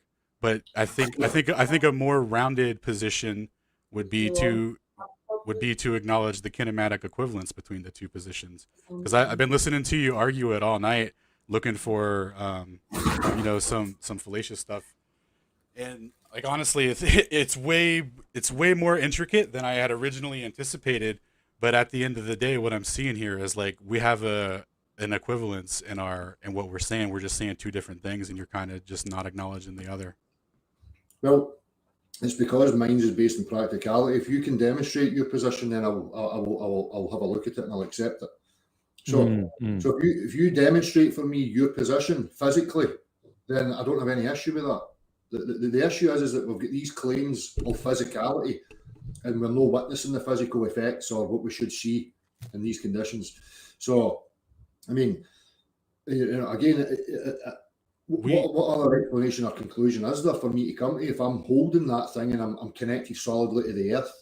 And then when it's no longer solidly connected to the Earth, we don't see the vector anymore. There's no pressure within the vessel. There is no directionality. There is no pressure gradient. There is no buoyancy and density gradient. It just goes. If it was in free fall and I could slowly increase the viscosity of the air, we would start to see that displacement occur again. We would start to see buoyancy and density taking effect, because now I'm increasing the viscosity. The motion transfer of the Earth can now be felt through that body. Yeah. So if I drop it in liquid, it's still there, because a liquid can push up and support and cause the motion transfer through the matter. But in air doesn't have that ability, so we don't see that motion transfer witnessed anymore. Anyhow, listen, guys, I'm sorry, I'm going to need to drop out. I've got stuff I need to go with me here. It's still 10:30 in the morning. I really appreciate the time, and obviously, I was a bit concerned that you lot were going to act like the usual, troll and try and obfuscate and whatever, but it doesn't seem to be the case. So, nah, this is level heads, man. We don't do that over here. Everybody's you can welcome. talk about anything. Yeah, you can talk about anything, man. Like, I'm still on the fence. I do want to try what you're describing. I don't want to say that it's impossible, because it might be possible, but maybe I'll surprise myself. But yeah, if you can't discuss something here, then you can't discuss something anywhere. Yeah, for real. And man, like, you clearly put a lot of thought into this, and I've definitely you've gotten me to think about some things regarding relative motion that I need to be thinking about more.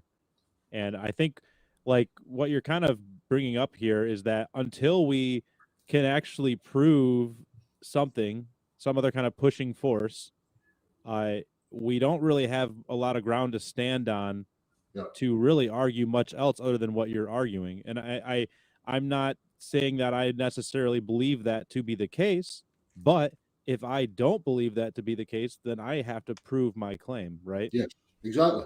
That's what it comes down to. There's no personal issues here. I have no bias. If you can practically demonstrate, just like any other engineer or mechanic, if they practically demonstrate something to me, that's reality. I accept it.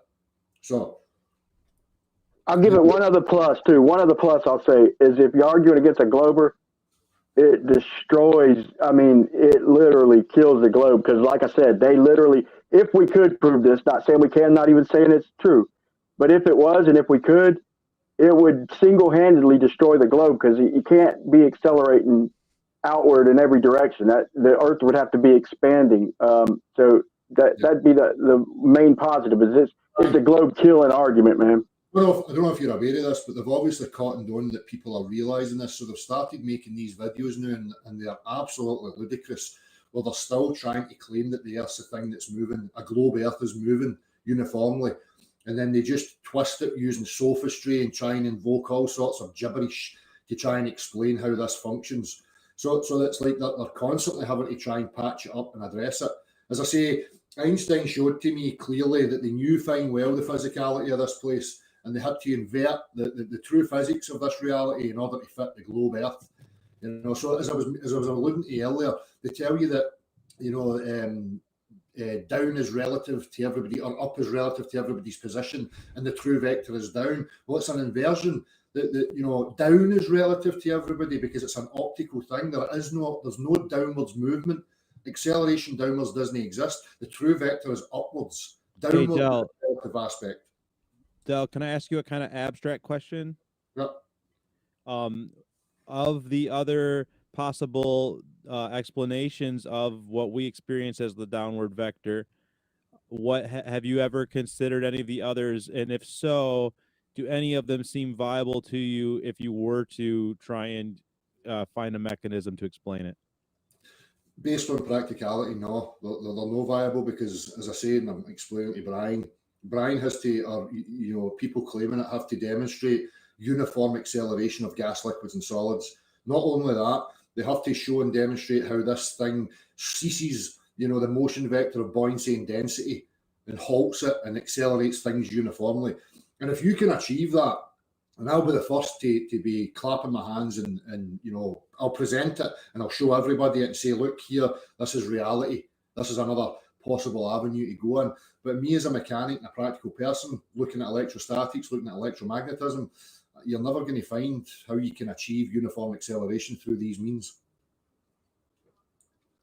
That different rates point is got to be the toughest obstacle for this argument, is because I'm thinking of what Alan said, is if we have different rates, so let's say we have a different rate right next to a different rate, even if they're slight, if they both hit terminal velocity, then one would be falling faster than the other at terminal velocity, even if it's just a tiny bit. That would strain your argument. But then again, you could probably attribute that to an outside mechanism like electrostatics. I don't know. I'm totally on the fence, man. That's a good place for me to be right now. You would have to remove the air from that position, Brian. That's why I'm saying when you look at the globe earthers and a vacuum claim, the vacuum shows you that it's an equal deceleration without air resistance, because air still is pushing up on things. And depending on what it is, if you and I are at the top of a cliff and I drop a bowling ball and you drop a feather, the feather's going to be supported by the air pushing upwards on it, giving it that buoyant effect. But if I remove the air, the bowling ball and the vacuum are going to decelerate at the exact same rate.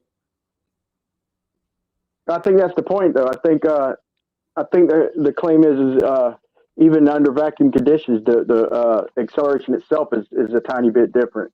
I don't know. I don't want to say that for sure, but that's what I was under the impression of.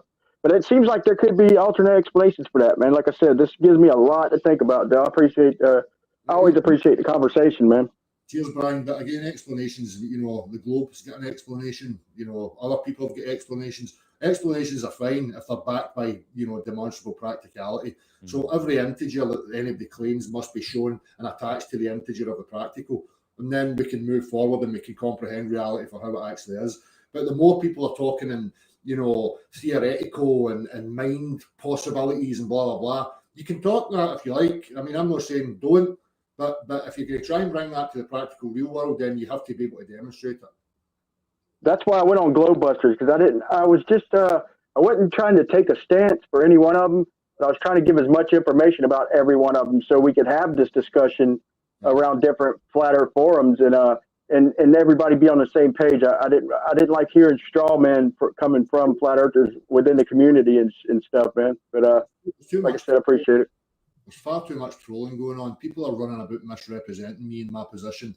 And what happens is that people like yourselves or people who are other content providers, we never get the chance to communicate because people are formulating a bias based on what they're hearing from other people. And I don't think that's fair to anyone. We should always seek to engage each other directly. Go to the horse and speak directly to the horse, then we can have proper clarity. If I listen to people talking about you, Brian, or talking about space audits, then how am I what am I formulating my opinion on or my thoughts on other people's hearsay? So there's far too much of that in these communities. We have to, if we're true truth seekers, then there should be no bias. I don't bring any personal bias to this. I'm not interested in you as a man or your personal subjective preferences, and mine's are totally irrelevant. We're talking about the objective world. So we should be able to look past that. And if we have an issue, if I'm hand-wave dismissing you guys or whatever, then I have to look at my own self and say, why am I doing that? Because obviously I've got a bias and I've got the intellectual honesty to look at these things. So I'll never take hearsay on any of you guys' positions. I will always refer straight to the practical and then come straight to you guys and try and engage in that discussion. But there's too much trolling going on across the whole spectrum, and people they have a faulty, comprehension. Even you guys can admit to that.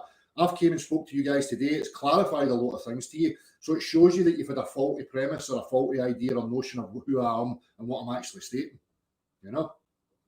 So. Fair enough, man.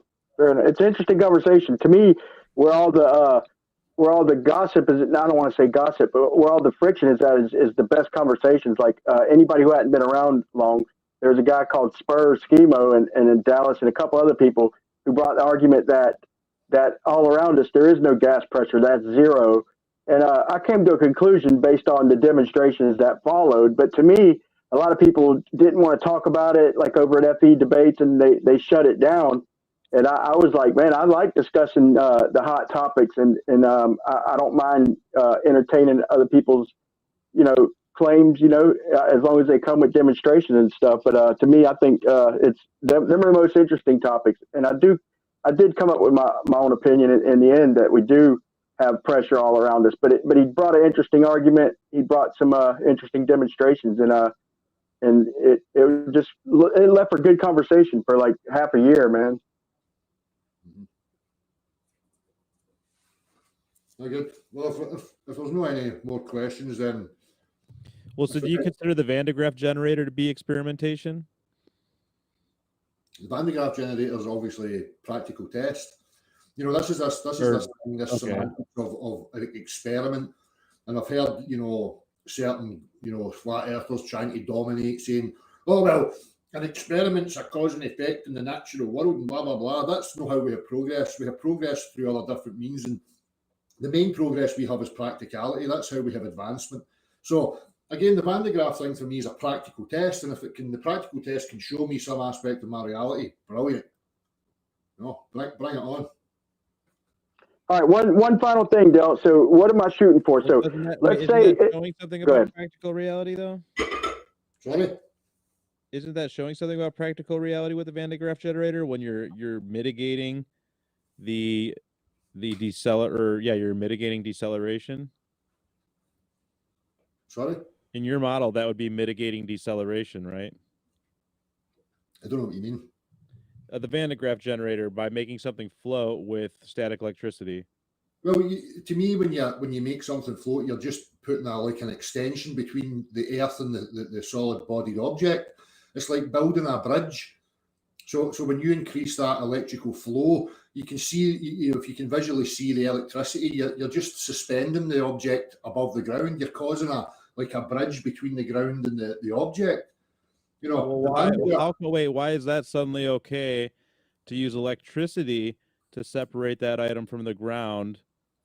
But then when we try to say that that's what's causing the bias in the first place, like if you're invoking the exact same,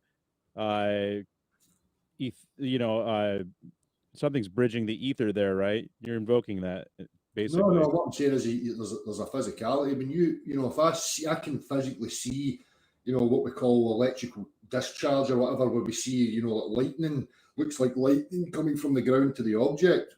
That's what's building a bridge between the earth and the object. It's just like me standing on a ladder. I'm using the ladder as the analogy. The ladder is the electricity that's giving me the support above the earth. The Van de Graaff point has to show and demonstrate that you can accelerate all matter uniformly, because that's the claim. You're trying to ascribe, electrostatics or electromagnetism to our directional vector, the conditions of our pressure and density gradient, and the motion vector of buoyancy and density.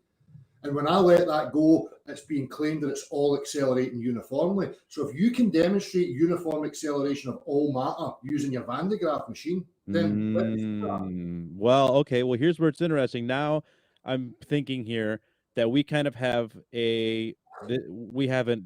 Alan's absolutely right. We have an equivalence here for sure, because you can't demonstrate like, if we're gonna have an ether, which you kind of invoked with the Van de Graaff generator there, and we're in between two Gaussian surfaces, and you have a grounding effect between the two Gaussian surfaces. Like, I would say we have just about as much of a claim to reality here, because you haven't. I'm trying to like. Well, I can invert mines in any direction. I can increase the vector that's already here. I can increase that variable. So I can increase the motion of buoyancy and density as it stands right now. I can accelerate upwards and add to the vector, and I'll see an increase in the rate of the motion of the buoyancy and the density. And I can invert that in any direction you want. But that's what I was getting at. If we could do that with the Van de Graaff generator, then it's going to make for a hell of an interesting debate. Yeah. Well, if I can chime in real quick, Brian, because you just jogged my memory. The problem we have here is we can't get out of being between these two Gaussian surfaces, and because we can't get out from being between these two Gaussian surfaces, we cannot observe the effect of the ether, right? We have a reference frame problem, and that's kind of what you have. Is you have a reference frame problem because you can't get outside of this upward motion to show that that's going up, right? No, I can do that from within. No, but you can't though. You have a reference frame problem. You are going up, as you cannot possibly actually remove yourself from this reference frame. I don't need to. If I put you in a sealed box right now and you had no reference to see outside of that box and I started accelerating it, you would know fine well what way you're accelerating. So from no, that, not if I'm in the box. Of course you would. If you're in free space and you're just in free space, and I surround you with a sealed box, and I then start moving that box in any direction. Yeah, well, if you start moving it, but I wasn't born falling, right? Eh? I was born on a stationary level Earth, so that's the reference frame that I'm familiar with, right? That's the reference frame that I'm operating from within. That's my lab frame. You're trying to say to me that I can't detect the motion of the Earth because I would need to get outside of the Earth. Well, I'm saying that if I observe two Gaussian surfaces, and so from the logic there, if there's two Gaussian surfaces and there's an ether, which I would say, I would assume you're not going to try and draw a line of logic against the ether, right? Oh, I'm not even in that discussion right now. I'm just listening and waiting for your point. Well, so I'm just saying, you would have to prove that we can get outside of the ether, and no. But you would though. Think about this. Two Gaussian surfaces, you're between. You've got charge. You've got a top surface and a bottom surface with charge built up between both of them. So how are you possibly going to assert that that's not irrelevant to this discussion and to this downward bias? Well, let me just say something, right? Because when I spoke to globe earthers before, right, and they would say gravity, right, and I would say, okay, right, how do we isolate that? How if I hold a ball in front of me and I want to put water on it and have an atmosphere around it and blah blah blah, I want to see that physical demonstrations, and they say we can't show you that because we need to leave the Earth's reference frame. Then we could show you that. That's wishful, special pleading yet again. What I'm saying to you is I can detect emotion and I can invert and show you and demonstrate all these conditions within the reference frame, physically and practically. I don't need an excuse. I don't need to say I need to leave the reference frame. I don't need any of that. But just like you and the globe earthers, you're now saying Gaussian plates or gravity, I can't demonstrate it because we would need to leave the reference frame of the Earth. That's an excuse. No, but you need to leave the reference frame of the Earth to prove your point as well. No, I don't. Why? Well, you have just as much. You have just as much of like. I'm just saying, like, all right. If the Van de Graaff generator is able to levitate something, and if there's an electric effect occurring, and we exist within an electric field. Hold on. If we exist within an electric field, then you would acknowledge that there's going to be a positive and a negative, right?